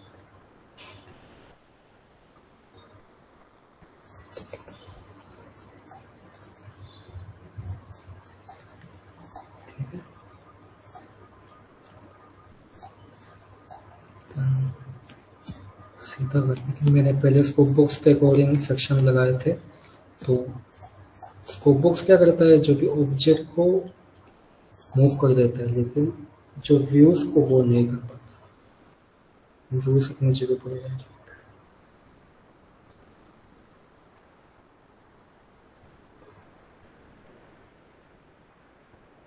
जैसे कि मैंने अभी यहाँ पे स्लैब डाला है तो इसी पोजीशन पर ही है, ठीक है। तो आई होप कि आपको यहाँ तक समझ आ चुका होगा कि रेविट पे हम इंपोर्ट कैसे करते हैं। जैसे कि बहुतों का सर ने मेरे को बताया था कि बहुत लोगों को इंपोर्ट करने में दिक्कत आ रहा था, तो इंपोर्ट का मैं आपको वापस से एक बार दिखा देता हूँ इंपोर्ट का कैसे किया जाता है। डिलीट किया,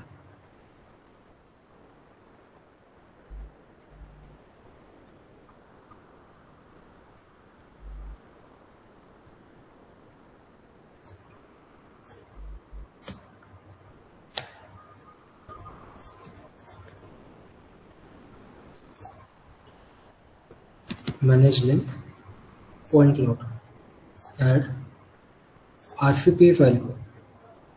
अगर मैं इसको सेंटर टू सेंटर भी करता, पहले मैंने किया था ओरिजिन टू इंटरनल ओरिजिन, मैं सेंटर टू सेंटर करता तो क्या होता है, इसका जो पोजीशन है, स्कोप बॉक्स लगा हुआ है,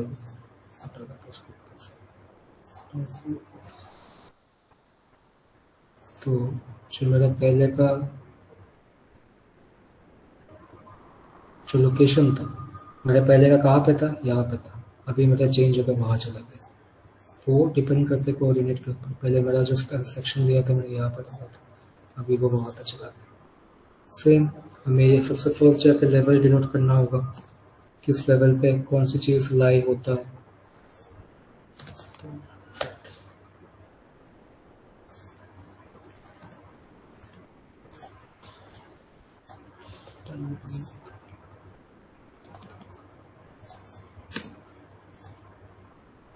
जैसे कि पहले क्या था, लेवल यहाँ पे था, मैंने सेंटर टू सेंटर चूज किया तो वो नीचे आ गया।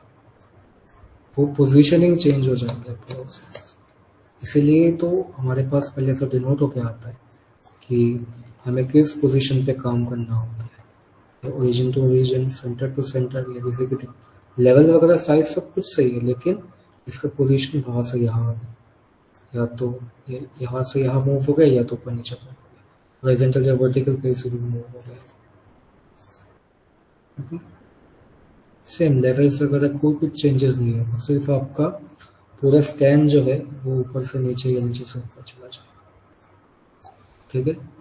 लेवल 1 पे जाएंगे। सेम अगर आपको रोटेट करना हो तो मैं आपको दिखा देता हूँ वापस से रोटेट कैसे करते हैं। ये कुछ ऐसा इम्पोर्टेंट नहीं है, लेकिन वो डिपेंड करता है पर्सन टू पर्सन काम करने के लिए। किसी को कोई ऐसे भी काम कर सकता है, मॉडल बनाना स्टार्ट कर सकता है, या तो कोई स्ट्रेट करके भी काम कर सकता है, ठीक है। स्कोप बॉक्स क्रिएट कर दिया, फ्लैश दिखा दो। स्कोप बॉक्स, नया स्कोप बॉक्स बनाया है यहाँ पे।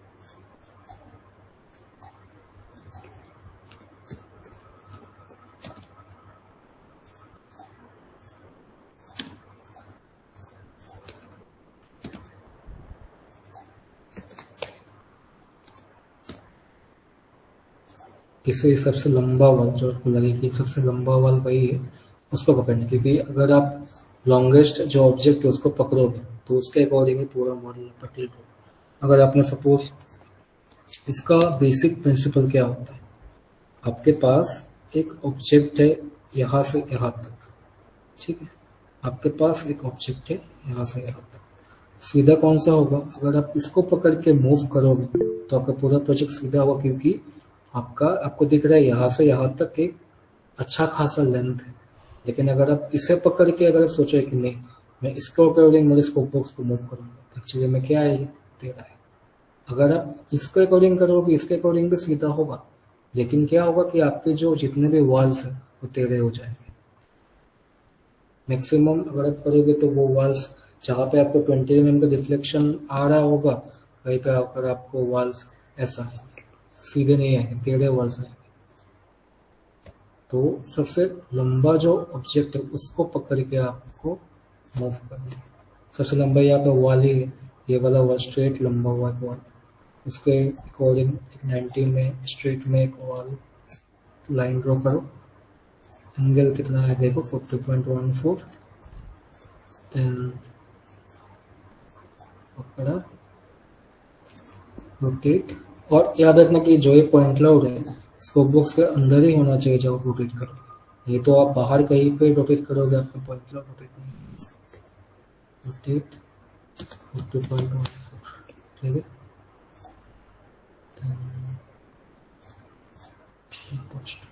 सीधा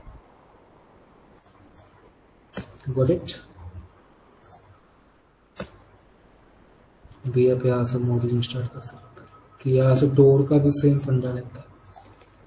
मैंने यहाँ पे एक वॉल ड्रॉ किया है, ये फिर भी टेढ़ा है थोड़ा प्रोजेक्ट, या तो मुझे किसी और एक होस्ट को पकड़ के ट्राई करना पड़ेगा ताकि मेरे को ज़्यादा प्रिसाइज वॉल मिल पाए। मैंने ऐसे चूज किया, डोर लिया, डोर को प्लेस कर दिया मैंने यहाँ पे, तो डोर का साइज प्लेन वाइज तो मैच हो गया। अभी सेक्शन काटेंगे यहाँ से। एक और दूसरा ऑप्शन होता है, तो जैसे कि देखो मेरा वॉल टेढ़ा है, मैं अगर अभी इसे इस पोजीशन पे सेक्शन लूँगा तो मेरा जो रीडिंग जो आएगा सेक्शन का वो टेढ़ा है, क्योंकि मेरा जो व्यू है वो इस वॉल के साथ है, मेरा जो सेक्शन है वो थोड़ा सा टिल्टेड है। तो क्या होगा कि मेरा जो व्यू होगा जिस पर्सपेक्टिव से मैं देखूंगा वो थोड़ा टिल्टेड है। तो मैं प्रेफर करता हूँ जब आप ऐसे सिचुएशन में होंगे जिस होस्ट के अकॉर्डिंग आपको सेक्शन देखना है उसके साथ ही अलाइन करते हैं। इससे क्या होगा कि आपको उसी व्यू के अकॉर्डिंग ही आपको दिखेगा, स्ट्रेट दिखेगा। जैसे कि मेरा ये होस्ट लेवल 1 नीचे है, मैंने इसको जब डाउन किया था प्रॉपर डाउन नहीं किया था।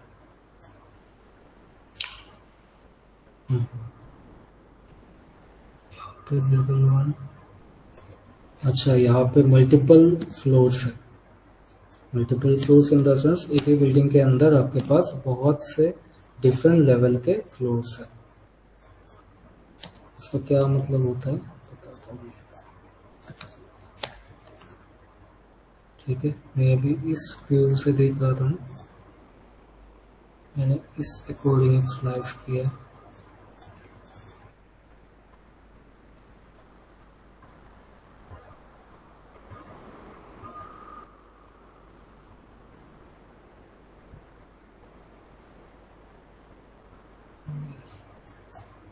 लेवल एक ही है, ठीक है। लेवल 1 शायद सेम था।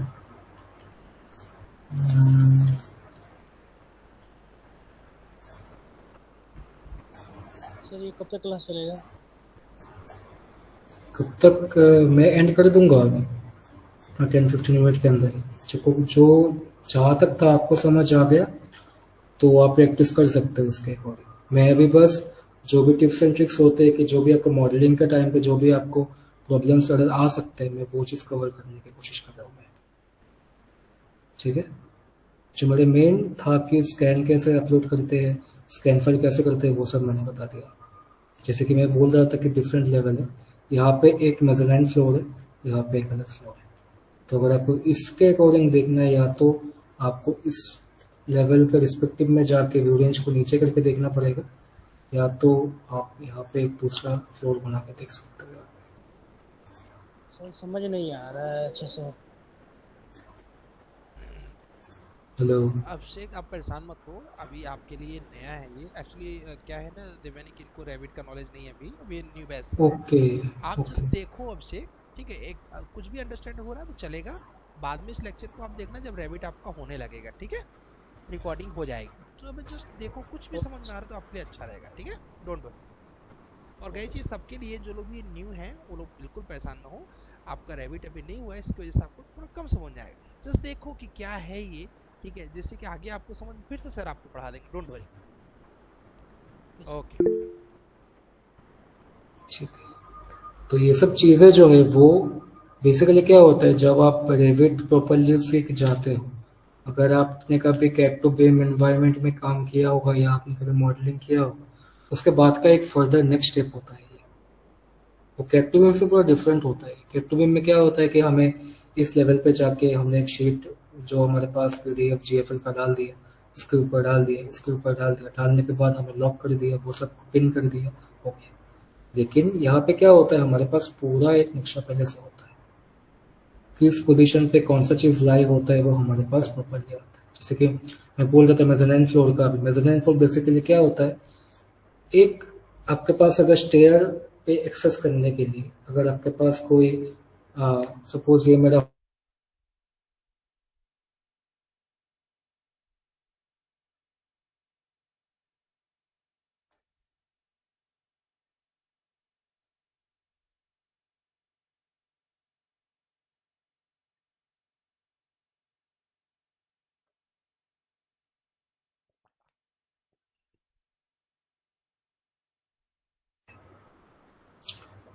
और मैं अगर अभी चाहूँ कि मुझे फर्स्ट फ्लोर पे जाना है, लेवल ये जो लेवल 2 पे जाना है, लेवल 2 पे भी जाएंगे, लेकिन लेवल 2 पे जाने के बाद हमने लेवल 1 पे जो स्कोप बॉक्स ऐड किया था, यहाँ पे अगर आप चेक करोगे तो वो रोटेट नहीं हुआ है, क्योंकि हमने अभी यहाँ पे स्कोप बॉक्स को ऐड नहीं किया। स्कोप बॉक्स जो हमने पहले बनाया था ये वाला, अगर हम जब भी हम स्कोप बॉक्स 2 करेंगे आ जाएगा। यहाँ पे अगर आप एडवांस में जाते हो तो व्यू टेम्पलेट एक चीज़ होता है, वहाँ पे हम पहले से ही सेट कर सकते हैं कि हाँ मेरा व्यू रेंज कितना है, सेट होगा, मेरा जो लाइक व्यूइंग स्टाइल कौन सा है वो सेट होगा, जैसे कि आर्किटेक्चर प्लान पे स्केल कौन सा सेट होगा, display model half tone no display कौन सा होगा, पार्टिकल डिस्प्ले का शो पार्ट होगा, यहाँ पे जाके कौन सा चीज़ मेरे को दिखना है। एडवांस चीज़ें मैं बता रहा हूँ मैं आपको कि व्यू टेम्पलेट के रिगार्डिंग होते हैं। जैसे कि मुझे अगर चाहो कि डक्ट वगैरह ना दिखे, कोई सा भी चीज़ ना दिखे, उसके लिए हम पहले से एक टेम्पलेट सेट करते हैं। तो हमें बार बार जाके हर एक व्यू में जाके हमें मैन्युअली सेट नहीं करना पड़ता होता है, सिर्फ जाएंगे सेट कर देंगे हो जाएगा। मैंने अभी यहाँ पे जैसे कि सेट किया है, यहाँ पे आर्किटेक्चर प्लान सेट किया है मैंने, अभी एक ही चेंज करता हूँ मैं, या RGB की जगह नॉर्मल चूज़ किया हूँ मैं, या तो मैंने यहाँ पे इंटेंसिटी करके इसका ये कलर रख दिया, वाइब्रेंट हो गया पूरा ये, ठीक है, ये इस कलर का अभी आ रहा है। तो मैं अगर चाहता हूँ कि मेरा ये सेम जो व्यू स्टाइल है वो मेरे को यहाँ पर भी रिफ्लेक्ट हो, सीधा यहाँ पर जाएंगे आर्किटेक्चर प्लान, अपने हिसाब से हम व्यू टेम्पलेट बना भी सकते हैं, कर भी सकते हैं। तो एडवांस होता है कि जब हमारे पास 50 60 70 फ्लोर्स के जब हमारे पास काम करते हैं, वो तो टीम्स में डिवाइड होते हैं, लेकिन सेंट्रल फाइल में क्या होता है, सब चीज़ें पहले से डिवाइड किया हुआ होता है, टेम्पलेट सेट किया होता है, व्यू रेंज कितने से कितने रखने का होता है वो सेट किया होता है, उसके रेलिंग वगैरह सब पहले से सेट किया होता है, उसके अकॉर्डिंग हम काम करते हैं, ठीक है। और जो वॉल्स वगैरह जब भी आप ड्रॉ करोगे, जब आप ड्रॉ करना स्टार्ट करोगे तो आपको समझ आएगा, ट्राई करना लेवल टू लेवल वॉल्स लगने के लिए, कि मेरा ये जो अभी लेवल 2 में हूँ मैं, इसके ऊपर एक लेवल 3 भी है, ये लेवल 3 है इसका, जो कि अपना 2nd फ्लोर है। ये 2nd फ्लोर में जाएंगे, व्यू टेम्पलेट ऐड कर देते हैं, then section box scope box पे ऐड कर दिए, ये मेरा 2nd फ्लोर है। तो 2nd फ्लोर में भी अगर आपको प्रॉपर दिख नहीं रहा क्योंकि वो रूफ का शायद ज़्यादा स्कैन है नहीं, फिर भी मुझे देखना है तो लेवल 3 है ये, नीचे कर दिया इसे मैंने। और एक बार ना आप मतलब जैसे कि मैं तो आपको भी दिखाने के पर्सपेक्टिव में लेवल्स को चेंज ऊपर नीचे कर सकता हूँ, लेकिन हमेशा लेवल को लॉक कर कर रख देना तीनों के साथ, कभी लेवल्स मूव मत करना, आपको बहुत प्रॉब्लम आ जाए। स्टार्टिंग पे लेवल डिनोट करने का फर्स्ट काम होगा वो आप लिख के रख दो, अच्छा होगा। इंपोर्ट करने के बाद ही फर्स्ट होगा ये 3 चीज़ें आपको टिक ऑफ करना है, देन लेवल आइडेंटिफिकेशन।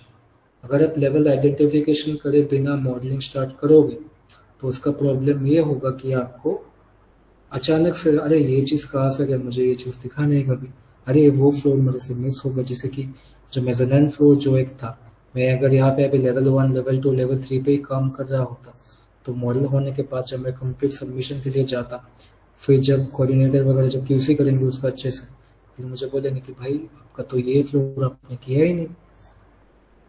तो अच्छा होगा कि पहले सेक्शन से या 3D से या कहीं से भी पहले जाके अच्छे से मॉडल को एनालाइज करो।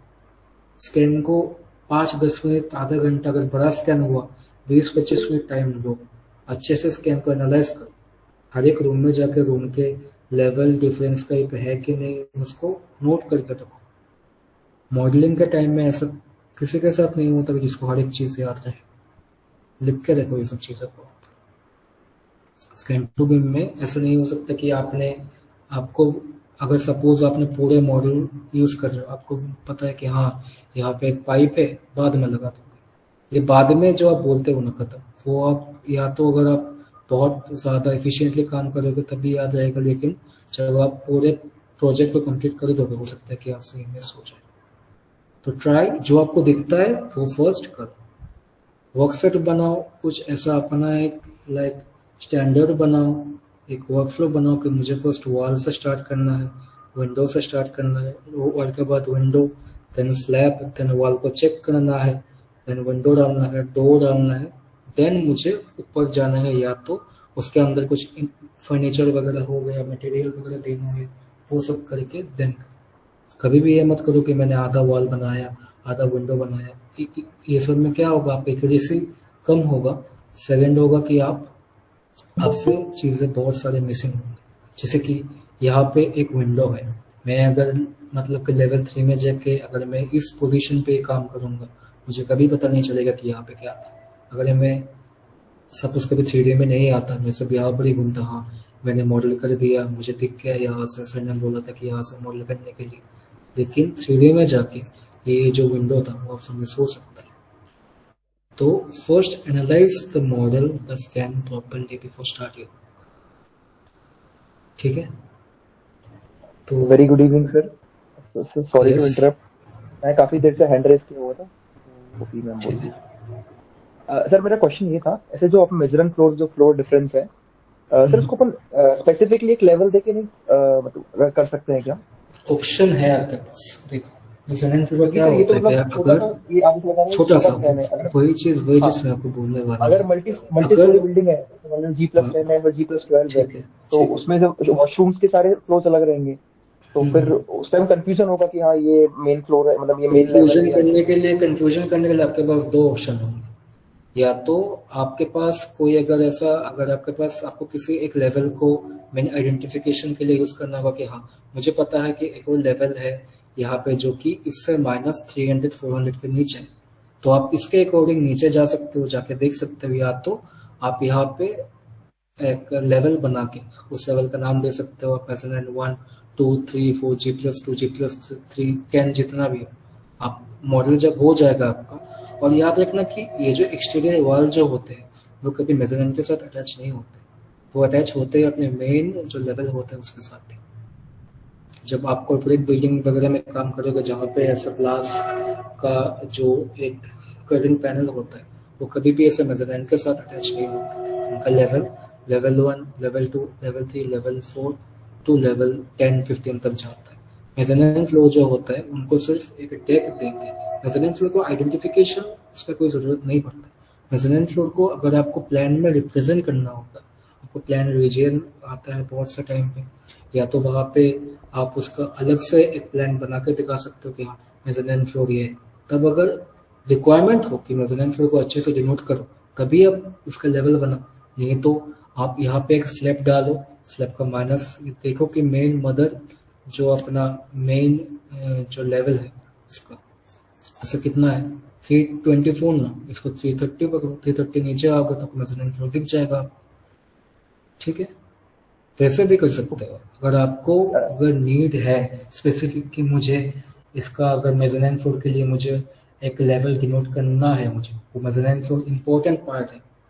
अगर वो बहुत बड़ा साइज में है या तो लेवल डिफरेंस या तो यहाँ पे तो मेजरमेंट है, बहुत टाइम पे ये होता है कि यहाँ पे एक लेवल है, यहाँ पे एक लेवल है, यहाँ पे एक लेवल, तब आपको हर एक लेवल को डिनोट करना होगा। करके जब आप वॉल बना लोगे, वॉल बनाने के बाद आपको कोई एक फिक्स एक लेवल पे वॉल रखना पड़ेगा। ऐसा आप करोगे कि अगर आपका ये वाला वॉल आपने यहाँ से यहाँ तक रख दिया जो कि यहाँ तक है, अगर आपने ये वाले वॉल को यहाँ तक बना दिया लेकिन आपका जो सेकंड फ्लोर का जो वॉल, फर्स्ट फ्लोर का जो वॉल है वो यहाँ से स्टार्ट होगा, तो लेकिन आपका लेवल तो यहाँ से है, तो उस टाइम पे क्या होगा कि आपके जो वॉल्स है वो प्रॉपर्ली कनेक्ट नहीं होंगे, ज्वाइन नहीं होंगे, उनके बीच में क्लैशेस होंगे। जब आप क्लैश डिटेक्शन करोगे कोलैबोरेट में जाकर आपको ढेरों क्लैश मिलेंगे। ठीक है, ओके सर। सर एक और क्वेश्चन था, ऐसे अपन मल्टी स्टोरी बिल्डिंग है, इसमें मेजरमेंट फ्लोर्स भी बहुत सारे डिफरेंट डिफरेंट लेवल पे होंगे। हाँ ठीक है? हाँ हाँ, अपन एक ऐसे एक कंसिडर करते हैं कि अपन वॉशरूम का ले रहे हैं, मतलब जो बाथरूम है अपन 7 फीट पे अपन ने स्लैब डाला हुआ है। ठीक है सर, लेकिन उस टाइम मतलब अगर वो एग्जिस्टिंग है तो मतलब ये तो कंपलसरी नहीं है ना कि वो फ्लोर 7 फीट पे ही होगा, उसमें भी वेरिएशन आते हैं स्कैन में। हाँ आते वेरिएशन आते हैं, उसमें फिक्स नहीं है कि 7 फ्लोर पे, मतलब जैसे कि अगर आप सोचते हो कि उसको 7 फीट के अगर ना आते, सपोज यहाँ पे जैसे कि एक स्लैब यहाँ पर, जैसे कि अगर आप जैसे बोल रहे हो कि मल्टी स्टोरी बिल्डिंग के अंदर क्या होता है, सीलिंग के अंदर डक्टिंग होता है, पाइपिंग होता है, वो सब चीज़ें होता है, तो थिकनेस वगैरह जो होता है उसका अकॉर्डिंगली ड्रॉप डाउन होता है या ड्रॉप अप हो जाता है। मैक्सिमम टाइम में वो स्टैंडर्डाइज ही होता है कि हाँ इस लेवल से अगर मेजरमेंट फ्लोर का डिफरेंस अगर यहाँ से यहाँ तक का अगर एक्स है तो वो भी एक्स ही होगा। रेयर सिचुएशन में ऐसा हो सकता है कि आपका ये जो लेवल का डिफरेंस है वो ड्रॉप हो जाए या तो आपको वो स्कैन विजिबल ना हो।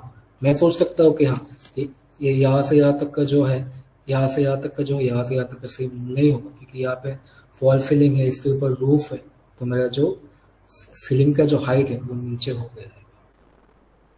ठीक है, तो वो डिपेंड करता है टोटली बिल्डिंग के ऊपर। अगर आप मेजरमेंट फ्लोर बना सकते हो डिफरेंट एक लेवल डिनोट करके तो वो अच्छा है। अगर आपको नहीं बनाना है तो आप इसके नियरेस्ट किसी भी एक लेवल के अकॉर्डिंग उसका जो स्लैब है उसको माइनस देके उसके ऑब्जेक्ट्स वगैरह जो भी है उसको स्लैब के साथ अटैच कर सकते हैं।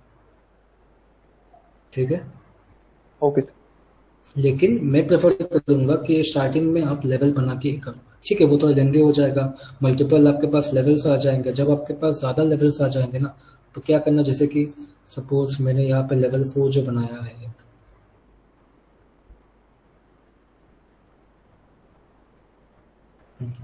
जैसे कि ऐसा पोर्शन था, ये वाला पोर्शन था लेवल 4 का,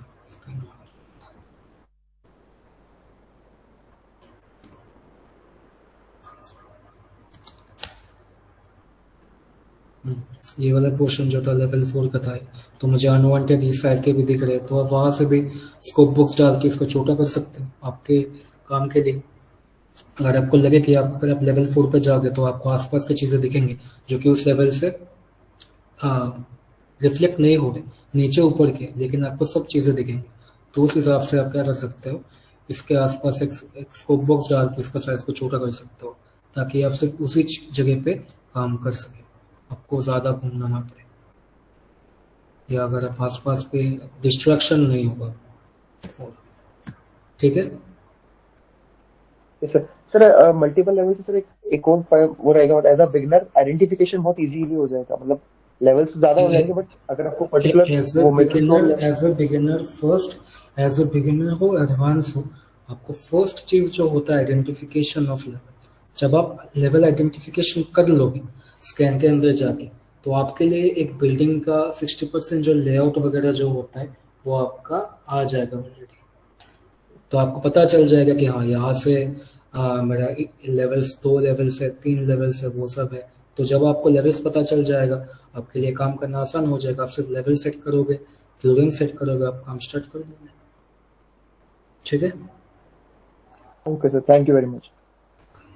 ठीक है। तो शायद आई गेस आज के लिए इतना काफ़ी होगा क्लास। तो अगर आपको किसी को कोई डाउट वगैरह है तो आप अभी पूछ सकते हो, ये तो नेक्स्ट क्लास में हम कंटिन्यू रखेंगे इसे। ठीक है, मुझे लगता है देवेनी को थोड़ा असाइनमेंट दे दो कि ये इस पे आपको जनरल मॉडलिंग करनी है। ठीक है। तो लास्ट में मैंने असाइनमेंट दिया था बहुत लोगों को कि स्कैन मुझे एटलीस्ट 1-2 मॉडल मेरे को दिखा, लेकिन किसी ने मुझे दिखाया नहीं आज तक। कोई बात नहीं, नेक्स्ट तो टाइम हम लोग करके देंगे। ठीक है, तो मैं एक्सपेक्ट करूंगा कि नेक्स्ट वीक या तो मैं शायद इस वीकेंड को आउट ऑफ स्टेशन जा सकता हूँ थोड़ा काम से। तो अगर मैं ना आऊँगा तो आपके पास टाइम होगा कि आप प्रॉपरली इंपोर्ट करो। और जो आपका इंपोर्ट का प्रॉब्लम था, आई होप कि नेक्स्ट टाइम वो ना आए। आप मेरे को एटलीस्ट कुछ ना सही तो एक लेवल आप मेरे को मॉडल करके दिखाओ। गलत करो लेकिन एटलीस्ट करके दिखाओ कि मुझे पता चले कि हाँ मैंने जो बोला है आपको वो समझ आया है प्रॉपरली। Very good. आमिन कुछ क्वेश्चन पूछना चाह रही है, आमिन पूछ लीजिए सर से। सर थोड़ा सा स्कोप बॉक्स का ही थोड़ा सर एक बार वापस बता देते हैं। ठीक है, ओके। स्कोप बॉक्स का आपको जानना है कॉन्सेप्ट क्या होता है। स्कोप बॉक्स क्या होता है बेसिकली? Yes sir. एक बड़ा एरिया का एक स्मॉल पोर्शन होता है scope box. Scope Okay. Box उसी पर्टिकुलर बॉक्स पोर्शन को रोटेट करेगा या उसके हिसाब से आपको दिखाएगा। जैसे कि पॉइंट क्लाउड के अकॉर्डिंग मैंने अभी स्कोप बॉक्स को ऑफ कर दिया, व्यू को हटाए।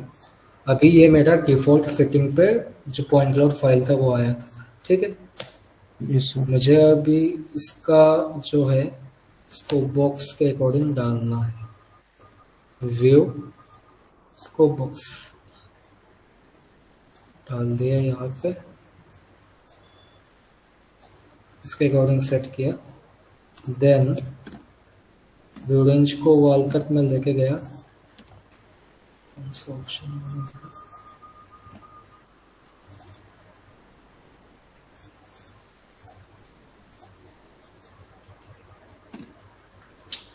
ऑप्शन ऑन करना एक सेकंड, दिक्कत हो रहा है।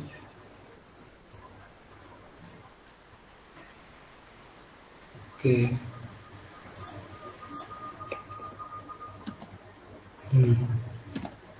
मैंने पहले जो यहाँ से व्यू टेम्पलेट को ऐड किया था। तो व्यू टेम्पलेट में क्या होता है, व्यू टेम्पलेट में आपका जो अपना व्यू रेंज होता है वो भी फिक्स होता है। तो इसकी वजह से मेरे को व्यू रेंज चेंज नहीं हो रहा था। तो सबसे पहले यहाँ से जाके व्यू रेंज को कम कर देंगे, सिर्फ मेरे को वॉल दिखना चाहिए क्योंकि मेरे को वॉल को रेफरेंस पकड़ना 2000 के नीचे से। इसको आपको व्यू रेंज का तो कंसेप्ट समझ आ गया ना? हाँ ये यस बहुत सर। इंपॉर्टेंट है। ठीक है, देन मैं यहाँ से यहाँ तक गया। सबसे लॉन्गेस्ट जो कि एक एलिमेंट को या ऑब्जेक्ट को मैंने पकड़ा, जो मेरे को लगा कि हाँ इसको इससे स्ट्रेट करूँगा तो मेरा स्ट्रेट हो सकता है। ये मैंने उसके अकॉर्डिंग लाइन खींचा है। अभी यहाँ से 90 में लाइन खींचा स्ट्रेट में। एंगल लिया, दोनों के बीच में कितना है 40 का। ठीक है, यस सर। 40 का लिया। स्कोप बॉक्स को इसके अकॉर्डिंग 40 था, 40 के इसको ट्विस्ट कर, इसको ऐसे क्लॉकवाइज टर्न कर दिया। अभी नीचे जाएंगे यहाँ पे स्कोप बॉक्स में जाके स्कोप बॉक्स 3 को नन होगा, इसको स्कोप बॉक्स 3 चूज करेंगे तो हमने जो बनाया था लाइन वो सीधा होगा। ठीक है, ठीक है सर। ठीक है, ओके। सो आई गेस आज के लिए इतना लेसन इज इनफ। आप सब लोग प्रैक्टिस करो और मैं चाहता हूँ कि एटलीस्ट आप मेरे को लेवल 1 एटलीस्ट कोई करके दिखा। मैं चाहूँगा सब भी करें, ट्राई करें कि एटलीस्ट लेवल 1 का कुछ भी पोर्शन डाउट लेक्चर या डाउट वगैरह हो या कुछ भी अगर ऐसा कोई चीज़ आपको पता मतलब नहीं चल रहा होगा तो वो चीज़ मैं ट्राई करूँगा आपको क्लियर अश्विन करने के आपको कोई लिए। क्वेश्चन है पूछ लीजिए अश्विन। सर नहीं सर, मैं क्वेश्चन पूछ चुका हूँ। ओके शशांक कुछ पूछो। सर सर ये स्कैन टू बीम का वर्कफ्लो कैसे होता है? क्योंकि यहाँ जो मॉडलिंग कर रहे हैं वो तो मुझे एजम्पशन पे हम कर रहे हैं जैसे लग रहा है, इसमें तो एक्यूरेसी एक्यूरेसी 90% रहता है। अगर हम वर्कफ्लो जो होता है ना, वर्कफ्लो में अगर हम यहाँ पे एजम्पशन से करेंगे तो आपको यहाँ से अगर मैं यहाँ पे कैट टू बीम पे मैं आपको बोलूँगा कि अगर आप पीडीएफ टू बीम इंपोर्ट करके करो तो यहाँ से यहाँ तक का जो डिस्टेंस होगा हमारे पास कितना होगा 1040।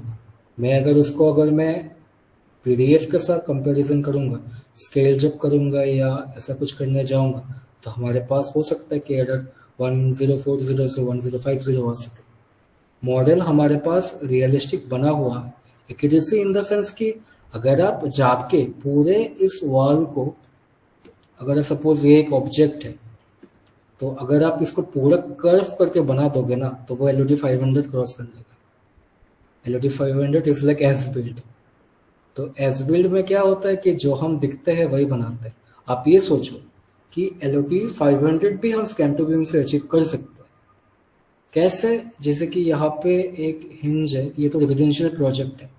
जब आप कमर्शियल किसी प्रोजेक्ट में देखोगे तो वो आपको ये जो कर्व दिख रहा है ना, वो कर्व भी हमें मॉडल करना होता है।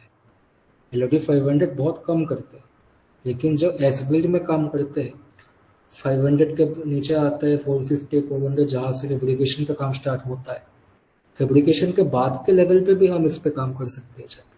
जैसे कि यहाँ पे अगर कर्व है वो हम उसको उस कर्व में भी डाल सकते हैं, ऐसे वॉल के प्रोफाइल चेंज करके काट पीट के डाल सकते हैं। तो एक्यूरेसी सबसे ज़्यादा आप कह सकते हो इस पे है, क्योंकि हमें मॉडल का रियलिस्टिक कैसा सिचुएशन है वो हमें दिख रहा है यहाँ पे। इससे ज़्यादा एक्यूरेट आपको कोई भी चीज़ नहीं दे सकता। मैं अगर यहाँ पे कैड ड्राइंग को कंसिडर करूँगा, कैड ड्राइंग में क्या होता है, आपको जो ये सपोज यहाँ पे आपको एंगल दिख रहा है कि हाँ ये इतने एंगल पे ये या इसके अंदर ऐसा एक कट है जो कि ये अपना विंडो का पैनल का थिकनेस ऐसा है, शेप ऐसा है। आपको कैड में कैसा दिखेगा पता है? कैड में आपको दिखेगा ऐसा, यहाँ पे आपका सेंटर पे आपका एक विंडो का लाइन आएगा, यहाँ से 35 mm का ऐसा आएगा, ऐसा आएगा, देन ऐसा आएगा, ऐसा आएगा ना विंडो का शेप आपका कुछ। तो आप मेरे को बताओ कि आपके पर्सपेक्टिव से एक्यूरेट ज़्यादा कौन सा होगा, ये वाला होगा या ये वाला होगा? इन टर्म्स ऑफ साइट पे अगर हम जाएंगे देखने के लिए, ये तो क्या है, इसका रेक्टेंगल बॉक्स बना के दिखा दे कि हाँ ऐसा ही। एंगल वगैरह कितना एक्यूरेट कितना है वो तो हमें यही से पता चलेगा। डोर वगैरह का शेप कैसा है, इसके अंदर ऐसा एक राउंड बॉलर टाइप का एक है जिसका फ्रेम का जो है राउंड फ्रेम है, यहाँ से जाके वो पतला हो रहा है थोड़ा फ्रेम, वो डिफ्लेक्टेड होगा। इसका अगर हम 500 करेंगे 0,000,